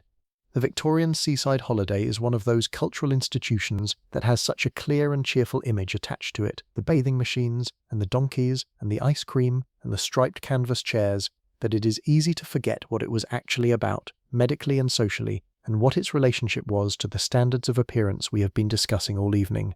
The seaside holiday in its Victorian form was a medical prescription before it was a pleasure. The physicians of the early 19th century had developed, from a somewhat eclectic combination of observation and theory, a strong belief in the therapeutic properties of sea air and sea bathing, diseases of the lungs, conditions of nervous exhaustion, the various ailments that the Victorian medical vocabulary grouped under the heading of consumption and debility were all believed to benefit from the bracing salt air and the cold water of the English coast. This created a migration pattern. Every summer, particularly from the 1840s onwards, as the railway network made the English coast accessible to the middle classes who had previously been unable to reach it, respectable families descended on seaside towns.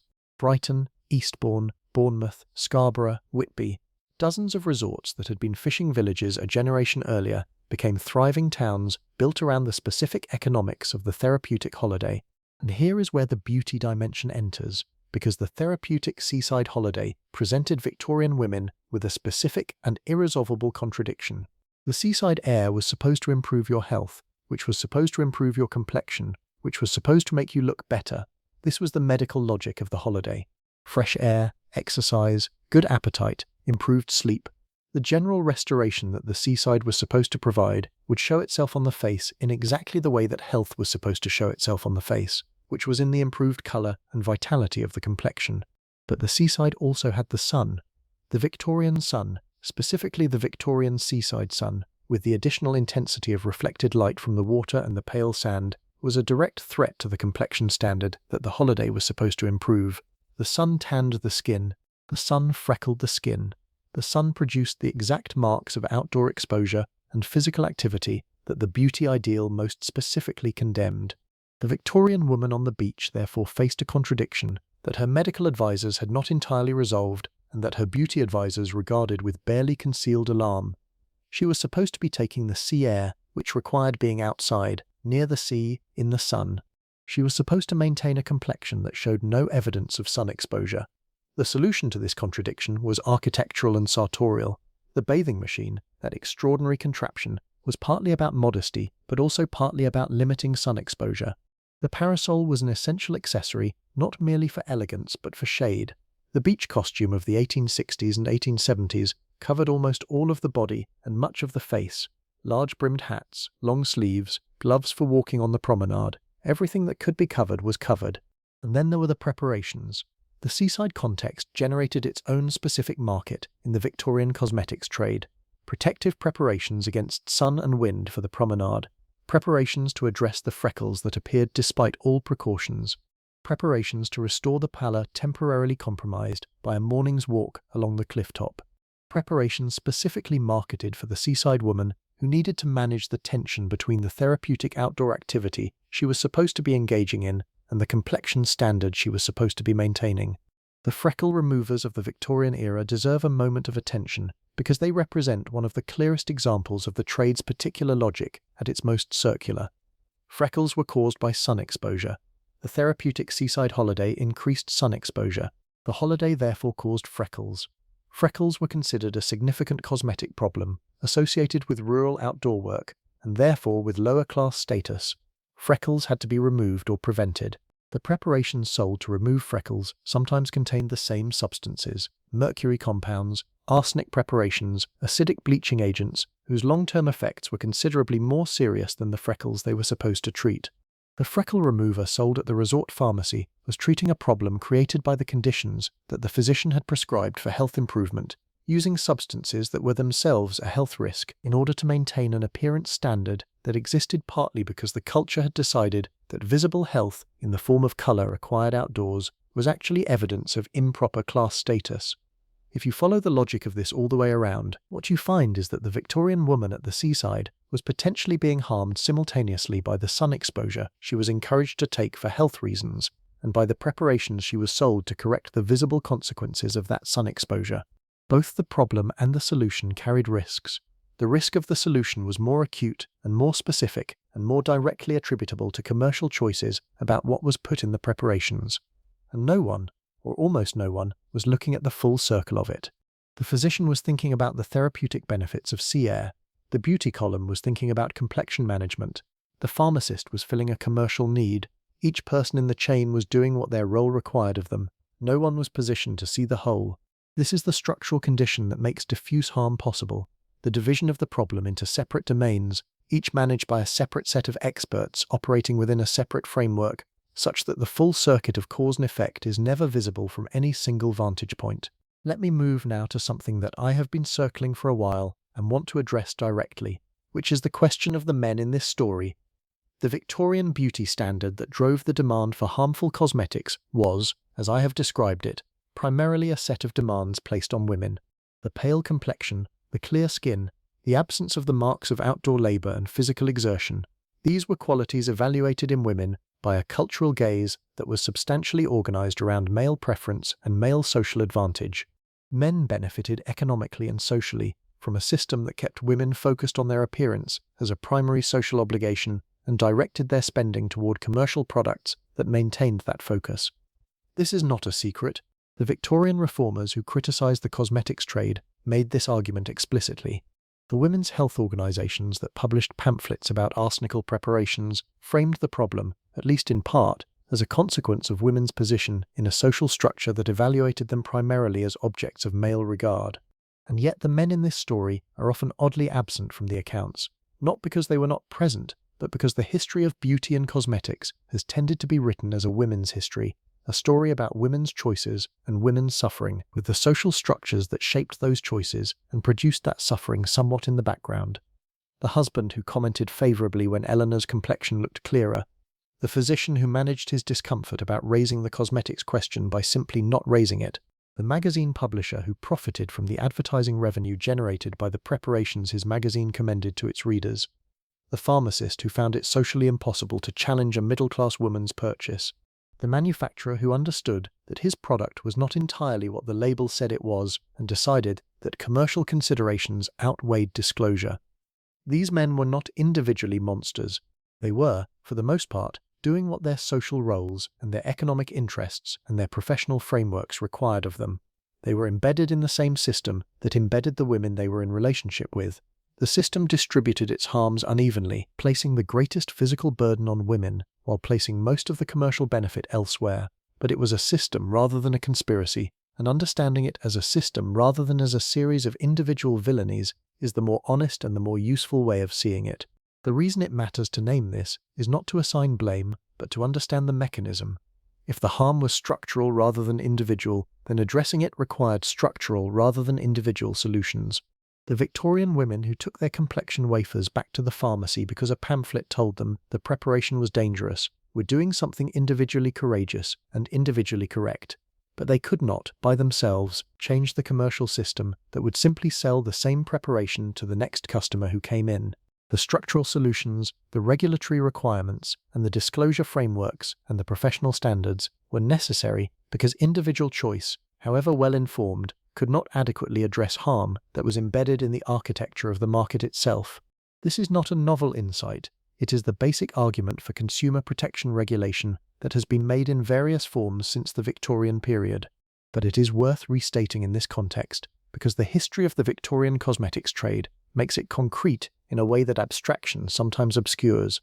Now, I want to take a slight turn because I have been talking for a long time about harm and about systems and about the structural conditions of the Victorian beauty trade, and while all of that is important and true, I am aware that it risks producing an account that is more analytical than human, and this story is ultimately a human story. So let me tell you about pleasure. Because the Victorian relationship with cosmetics and beauty and the rituals of personal appearance was not only about harm and social pressure and commercial manipulation, it was also genuinely and simply about pleasure. The pleasure of attending to yourself, the pleasure of the smells and textures of the dressing table, the pleasure of seeing yourself looking well and feeling that the face in the mirror is the face you wish to present to the world. This dimension of the story is not in tension with everything I have been saying about harm. Both things are true simultaneously. The preparations that damaged some women's health were the same preparations that some women found genuinely pleasurable to use. The social pressure that made beauty maintenance an obligation was the same social context that made beauty maintenance a form of self-expression and personal satisfaction. The Victorian dressing table, with its ordered array of bottles and jars, its cut glass and silver, its particular morning smells of rose water and almond oil and cold cream, was a space that many women experienced as genuinely pleasurable and genuinely theirs in a world that offered them relatively few spaces that were unambiguously their own. The ritual of the evening preparation, the sitting down at the glass, the attending to the face with care, and a kind of practiced intimacy, the smell of the cold cream and the feel of the soft cloth, these were experiences with a sensory richness that deserves acknowledgement, even in a story that is also about the damage some of the preparations caused. The women who loved their dressing tables were not wrong to love them. The pleasure was real. The harm, when it existed, was real alongside it, not instead of it. Both were true at once, which is how most things in human life actually are. The cold cream recipe that appears in Victorian household management books, made from beeswax and almond oil and a little rose water, is a genuinely good preparation. It works as a cleanser and a moisturizer by principles that modern skin chemistry confirms. It smells beautiful. It feels beautiful to use. The women who made it at home or bought it from the pharmacy and used it in their evening rituals were doing something that was pleasant and effective and entirely harmless. The arsenical wafer was on the same shelf. The same hands reached for both. This is the specificity of the Victorian dressing table, that it contained both things, the harmless rose water and the poison, side by side, labelled with the same confident reassurance, smelling similarly of flowers and complexity. The skill required to distinguish between them was not readily available to the women who stood before those shelves every evening. Let me tell you about soap, because soap has its own Victorian story, and it connects everything else in a way I find genuinely satisfying. The Victorians were, by the standards of previous centuries, obsessed with cleanliness. The latter half of the 19th century saw an extraordinary expansion in the culture and commerce of personal hygiene, driven partly by the development of germ theory and the growing scientific understanding of how infectious diseases were transmitted, partly by the social dynamics of a rapidly urbanizing population that was very aware of the connection between dirt and poverty and disease and class, and partly by the commercial opportunity created by the first two. The soap manufacturers of the Victorian era were among the most sophisticated commercial operators of their time. Firms like Pears in England and Lever Brothers, which would eventually become Unilever, understood that they were not selling soap. They were selling cleanliness as a moral condition, as a class marker, as a form of social aspiration that could be achieved through the purchase of their products. The advertising for Victorian soap is one of the great archives of commercial manipulation in the history of marketing, not because it was dishonest about soap's function. Soap does clean, but because of the extraordinary ideological work it performed around the meaning of cleanliness and the social consequences of its presence or absence. The famous Pears soap advertisement featuring a young child with an angelic expression reaching for a bar of soap, with the tagline implying that cleanliness was the first step toward the virtues of civilization and the British Imperial Project, is now analysed in cultural studies courses as a document of Victorian class and racial anxiety as much as it is a soap advertisement. The things being sold alongside the soap were an entire framework of social meaning about who was clean and what cleanliness meant. In this context, soap itself was a relatively benign product. The soap sold by the major Victorian manufacturers was genuine soap, effective at its stated function and not notably toxic in its ingredients. The harm in the Victorian soap story was ideological rather than chemical, operating through the social meanings constructed around cleanliness rather than through the direct physical effects of the product.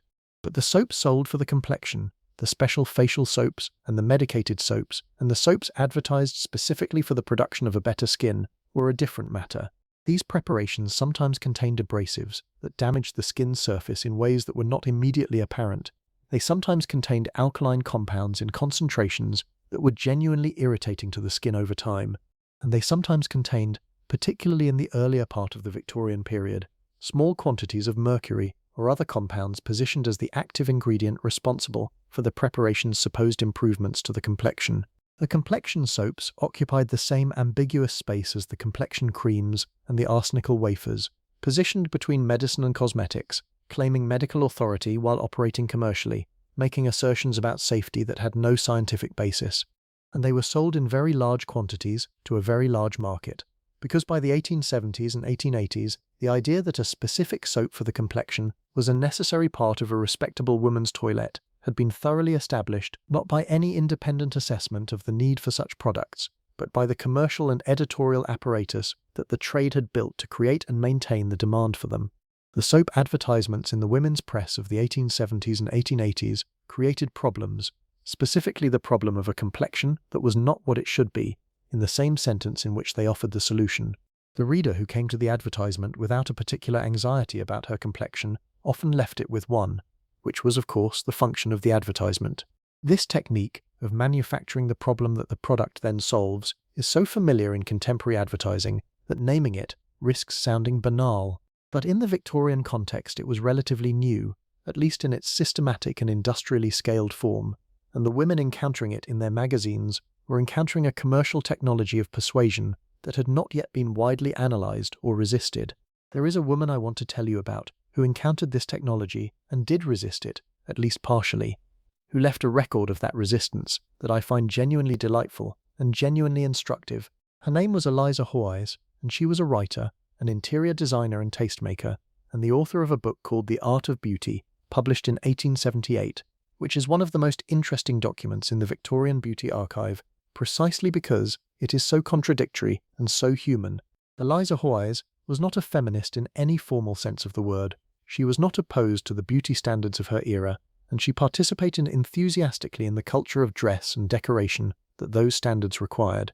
But she was genuinely intelligent and genuinely curious and genuinely skeptical about some of the commercial claims that the beauty trade was making, and her book contains passages that are unexpectedly sharp about the preparations being sold to women in the name of beauty. She wrote about arsenic in cosmetics with a clarity that some of the medical journals of the period would have benefited from. She described the preparations frankly as poisons, took issue with the language of harmlessness that manufacturers applied to them, and pointed out that the physicians whose names appeared in advertisements for these products were often either fictional or lending their names to claims they had no scientific basis for making. At the same time, she gave extensive advice on other cosmetic preparations that were themselves not entirely harmless. She recommended certain bismuth preparations for the complexions. She discussed specific products in terms that were only somewhat more cautious than the beauty columns she criticized. Her book is, in this sense, a document of its moment, containing both more skepticism and more credulity than any single coherent position could accommodate. What makes it interesting to me is not its consistency, which it does not have, but its intelligence, which it genuinely does have.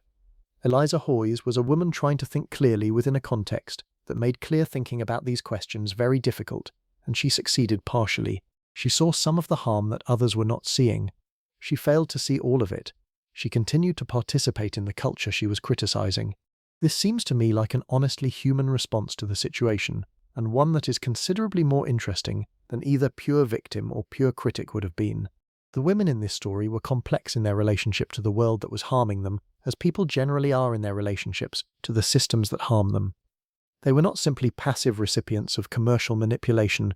They had opinions, they had skepticism, they had information of varying quality and varying application. They navigated an environment that was genuinely difficult to navigate with the tools available.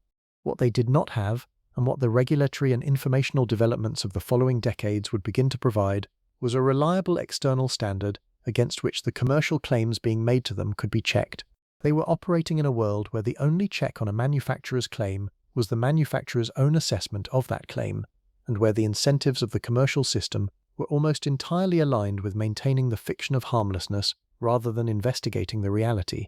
Let me tell you now about colour, because the Victorian use of colour in cosmetics is a dimension of this story I have not explored fully, and it opens onto some things that I find genuinely surprising.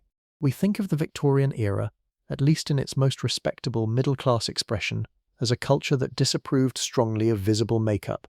The painted lady, the woman whose cosmetics were detectable by the naked eye, was a figure of social condemnation, associated with the theatre, with prostitution, with various forms of moral looseness. The respectable woman was supposed to achieve her appearance through health and hygiene and properly manage cosmetics that looked natural rather than artificial. This disapproval was real, and it was socially enforced. But the reality, as is so often the case with the Victorians, was considerably more complicated than the official position. The respectable middle-class Victorian woman, who would never have admitted to wearing rouge, had, in her dressing table, several preparations that introduced colour into her complexion through mechanisms that were deniable. The preparations sold as restoring the natural colour of the cheeks. The preparations sold as improving the circulation and thereby increasing natural colour. The preparations sold as entirely physiological in their action, working through the body's own mechanisms to produce a result that was natural rather than artificial. These deniability mechanisms were very carefully maintained in both the product descriptions and the beauty column language. The word rouge was avoided. The word colour was avoided when possible. The preparations were described in terms of restoration and improvement and natural vitality, language that positioned their effects as revelations of what was already there, rather than additions of what was not. This was a form of collective fiction maintained by manufacturers and columnists, and to some extent consumers, simultaneously, all of whom understood that the preparations produced colour, but all of whom had reasons to describe that colour as natural, rather than applied. The fiction served everyone's interests in a context where visible cosmetics were socially condemned. It allowed women to use colour preparation while maintaining the social fiction that they did not. It allowed manufacturers to sell colour preparations while maintaining the regulatory fiction that they were not cosmetics in the disapproved sense. It allowed the beauty column to recommend colour preparations while maintaining the editorial fiction that it was recommending health management rather than makeup. The colour preparations that filled this function in the Victorian market were often based on vegetable or mineral pigments in vehicles of various kinds. Some were genuinely harmless, some were not. The carmine-based preparations derived from cochineal insects were relatively benign. The vermilion preparations, which used mercuric sulfide as their pigment, were not. The use of mercuric sulfide as a cosmetic rouge is one of the more straightforward mercury exposure routes in the Victorian beauty cabinet. Applied to the skin regularly, particularly on the thin skin of the cheeks where it was most typically used, mercuric sulfide contributed to mercury absorption even without the dramatic acute symptoms that characterize acute mercury poisoning. Over months and years, the accumulation had effects on the kidneys and nervous system that were, once again, difficult to attribute specifically to the preparation because they manifested slowly and resembled other conditions. The women using these preparations were not women who thought of themselves as using mercury. They were women using a preparation that restored their natural colour and improved their circulation, and was entirely different from the improper rouge that other, less respectable women used. The mercury was invisible behind the deniability fiction. Let me tell you now about the apothecary's window again, but from a different angle, because I want to look at what was in the window that was not harmful and think about what that means for the story. Because the Victorian pharmacy was not only a source of harm, it was also a genuine resource for women's health in ways that often get lost in the narrative about the dangerous preparations. The pharmacist who stocked arsenical complexion wafers also stocked rose water, which is entirely harmless and genuinely pleasant to use on the skin. He stocked witch hazel, which is a genuine astringent and anti-inflammatory with a history of use in skincare that extends forward to the present day. He stocked glycerin preparations, which are effective humectants, ingredients that help the skin retain moisture, and which were understood in roughly those terms even in the Victorian period. He stocked lavender water and orange flower water, and preparations of various herbal extracts that were harmless and sometimes genuinely useful. The Victorian pharmacist's counter was a mixture of the toxic and the benign, the dangerous and the effective, the fraudulent and the honest, in proportions that varied from establishment to establishment and that no single shopper could easily assess from outside. This mixture meant that the experience of using the Victorian pharmacy was not simply an experience of harm. Most of what most women bought there most of the time was ordinary and unproblematic. The dangerous preparations were embedded in a context of ordinary commerce that made them seem ordinary in turn, and the ordinary commerce gave the dangerous preparations a legitimacy by association that they could not have achieved if they had been sold in isolation. The rose water and the arsenical wafer were both on the same shelf. The fact that the rose water was harmless made it somewhat more difficult, not easier, to see that the arsenical wafer was not. This is a mechanism of harm that relies on context rather than on deception in the narrow sense. The preparations being sold alongside the dangerous ones were not themselves deceptive, but their presence contributed to a context of legitimacy and ordinary commercial trust within which the dangerous preparations could operate. I want to talk now about something that is both very old and very contemporary, which is the idea of the natural in Victorian cosmetics advertising and what it meant. The word natural was doing enormous work in Victorian beauty culture, and the work it was doing was not entirely honest. Natural appeared in advertisements as a marker of legitimacy, of harmlessness, of the absence of the artificial tampering with the body's own processes that was supposed to be the vice of the dangerous preparations. Natural preparations worked with the body, artificial preparations worked against it. But the category of natural was constructed in ways that served commercial interests rather than reflecting any coherent understanding of what natural meant in a chemical sense.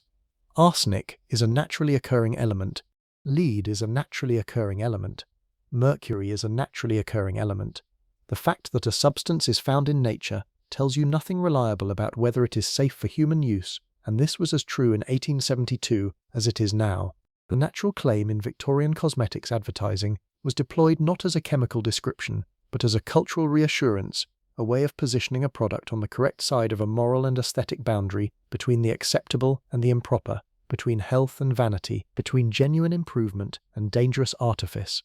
The preparations that were in fact most dangerous, the arsenical and lead-containing products, were often marketed using the language of the natural most extravagantly.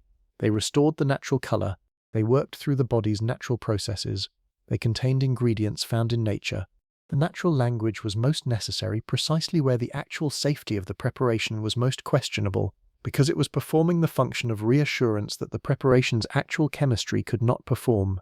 We can hear echoes of this in contemporary advertising for beauty products.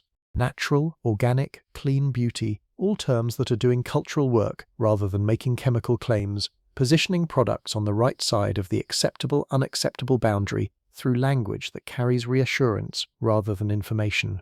I am not suggesting that contemporary natural beauty products are equivalent to arsenical complexion wafers. They are not. The regulatory context is entirely different. The chemical knowledge available to evaluate claims is entirely different. The harm profile is not comparable.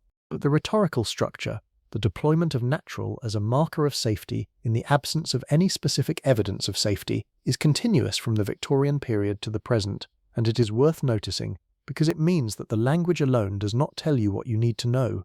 This is the contemporary residue of the Victorian story that I find most practically relevant, not because we are in an equivalent situation, but because the habit of treating natural as a synonym for safe is one that the Victorian cosmetics trade reveals as specifically unreliable, and that unreliability is not merely historical. Let me take you in these last hours of our evening together to one more place in the Victorian world that this story has not yet touched, which is the world of the Victorian woman who made her own preparations at home. Not every woman who attended to her complexion in the Victorian era was buying from a pharmacist. A significant number of women, particularly those with access to the household recipe books that were one of the great repositories of practical domestic knowledge in the period, made their own preparations from ingredients sourced from the kitchen, the garden, and the greengrocer.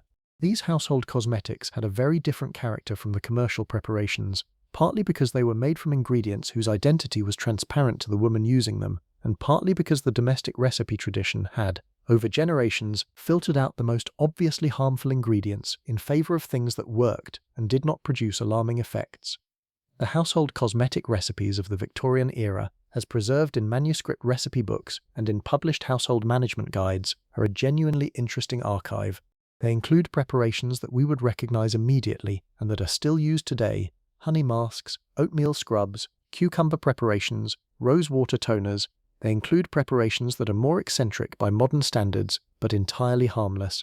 They include a small number of preparations that do contain potentially problematic ingredients, but the domestic tradition's engagement with these was generally more cautious than the commercial trades, partly because the woman making the preparation at home was also the woman applying it to her own face, and therefore had a direct relationship between cause and effect that the commercial manufacturer lacked. There is an interesting dynamic here around knowledge and distance. The woman who made her own cold cream from beeswax and almond oil had direct knowledge of its ingredients in a way that the woman who bought a commercial cold cream from the pharmacy did not. She knew what was in it because she had put it in. The commercial preparation's ingredients were known only through the label, which was only as reliable as the manufacturer's honesty. The household recipe tradition is in this sense a form of ingredient transparency that predates the regulatory requirements for it by generations. The woman following a household recipe was doing, in a domestic and informal way, exactly what consumer protection regulation would eventually require of commercial manufacturers, which is disclosing the full list of what the preparation contains. The Victorian women who made their own preparations were not immune to the beauty standards of their era. They were pursuing the same complexion ideals through the same cultural logic as the women who bought their preparations from the pharmacy, but the tool they used to pursue those ideals was, in many cases, considerably more honest about itself. This is not a suggestion that domestic production is always safer than commercial production. It obviously is not. The domestic recipe tradition also included preparations that were harmful, though generally less dramatically so than the worst commercial products. But the transparency dimension of it is worth noting, because it represents a form of consumer agency, the ability to know what you are using, and therefore to make genuine choices about it, that the commercial market was specifically structured to prevent. Now I want to sit with something for a moment before we close, which is the question of legacy, not political legacy or regulatory legacy, though those are real and important, but the more personal kind of legacy, the way this history lives in the bodies and the practices of the present. We are, as I mentioned much earlier in this evening, the inheritors of everything the Victorian era built, including its systems of beauty commerce and its habits of appearance management and its ways of relating to the preparations sold for the skin. We are also the inheritors of the reforms that the late Victorian and Edwardian period began, the regulatory frameworks and the disclosure requirements and the professional standards that gradually, imperfectly, addressed some of the most obvious harms. But we are also the inheritors of the underlying cultural architecture, the one that created the demand for the preparations in the first place, the evaluation of women's faces as social and economic documents, the attachment of moral and class meaning to specific appearance standards, the commercial apparatus built to exploit the anxiety that those standards produce. This architecture has been modified, but it has not been dismantled. It operates differently, with different specific standards and different specific products, and a considerably better regulated market, but with the same fundamental logic at its core, which is that a woman's appearance is a social obligation that requires commercial products to maintain. The Victorian woman who stood before her dressing table every evening and attended to her complexion with care and anxiety and sometimes genuine pleasure was doing something that has a continuous relationship with what women do before their mirrors today. The specific preparations have changed. The fundamental dynamic has not changed entirely. What has changed, and changed meaningfully, is the availability of information. The woman today who wants to know what is in her face cream can, if she wishes, look up every ingredient on her label and find toxicological data about it, from regulatory agencies and academic literature. The information is not perfectly organized or perfectly accessible, but it is vastly more available than anything Eleanor Whitmore could have accessed in 1872. This matters enormously because the Victorian story is fundamentally a story about the absence of accessible information. It is a story of harm that persisted because the people experiencing it could not connect their symptoms to their preparations, because the knowledge that would have enabled that connection was either not available or not available to them. The information infrastructure we have built around cosmetic safety is not perfect. There are ingredients in products today whose long-term effects are not fully understood. There are regulatory gaps that advocacy groups identify regularly and that the industries affected resist addressing. The speed at which new chemical compounds are synthesized and incorporated into commercial products still somewhat outpaces the speed at which their safety profiles are established. But we are not in the Victorian situation. The gap between what is known and what is disclosed has narrowed considerably, and the narrowing of that gap is the direct legacy of the reforms that the Victorian dissenters, the physicians and chemists and reformers and women, who insisted that the public had a right to know what was in the products being sold to it, fought for across several decades. Their fight mattered. The tin behind the rosewater is there today too, but the tin today is required to tell you what it contains. That is not nothing. That is, in fact, a great deal. Let me tell you one last story, a small one, from the very end of the Victorian era, from around 1900, which is where I want to leave us tonight. There is a letter preserved in the collection of a small regional museum in the English Midlands, written by a woman named Martha Aldridge to her daughter in the summer of 1901, the year Victoria died and the long Victorian era ended, at least in its formal political sense. The letter is about many things, as letters between mothers and daughters are, but it contains a passage that I have been thinking about since I first encountered it. Martha writes to her daughter, who is newly married and setting up her first household, about the preparations she should and should not purchase for her dressing table. The letter's advice is specific and careful, and notably more skeptical than anything the beauty columns of 30 years earlier contained. Martha tells her daughter to buy the cold cream from a reputable chemist and to look at the ingredients, which she lists. She recommends witch hazel and rose water. She says to avoid preparations that cannot tell you what they contain. She mentions that certain preparations her own mother used are now known to have been harmful, and that she would not wish her daughter to repeat the experience. She does not specify what those preparations were. She does not name the harm. She speaks of it indirectly, in the way that a generation that did not have precise language for what it knew addresses the things it knows incompletely. But the knowledge is there, passed from mother to daughter in the summer of 1901, practical and careful and protective in the way that mother's knowledge often is, carrying forward the learning of one generation into the household of the next. Martha Aldridge had read enough, or heard enough, or experienced enough to know that some of the preparations her mother had used were not what they claimed to be. She was telling her daughter to ask questions, to look at labels, to distrust the confident harmless of the manufacturer's description. This is the human form of the regulatory development, the individual transmission of hard-won knowledge from those who came before to those who come after, which operates alongside the formal institutional development and is in many ways prior to it, because individual knowledge accumulates before institutional knowledge catches up, and the people who know something must carry it forward in their own voice, in their own words, in letters to daughters in the summer, before the regulation exists to formalize what they know. Martha Aldridge was part of the reform. She was not a physician or a chemist or a political reformer. She was a woman who had learnt something and was choosing to pass it on, and the passing on was itself a form of protection that no regulation could have mandated. This is the form of legacy I find most moving in the Victorian cosmetic story, not the regulatory achievement, which is real and important, but the human chain of women telling each other what they knew, in letters and conversations and pamphlets and kitchen table discussions, building up over generations the body of shared knowledge that eventually became the basis for the demands that eventually became the basis for the regulation. The chain runs backward from Martha Aldridge to the women who noticed the tingling in their hands. It runs forward from her daughter to us, through every generation of women who compared notes about what they were putting on their faces and what it was doing to them. We are the inheritors of that chain.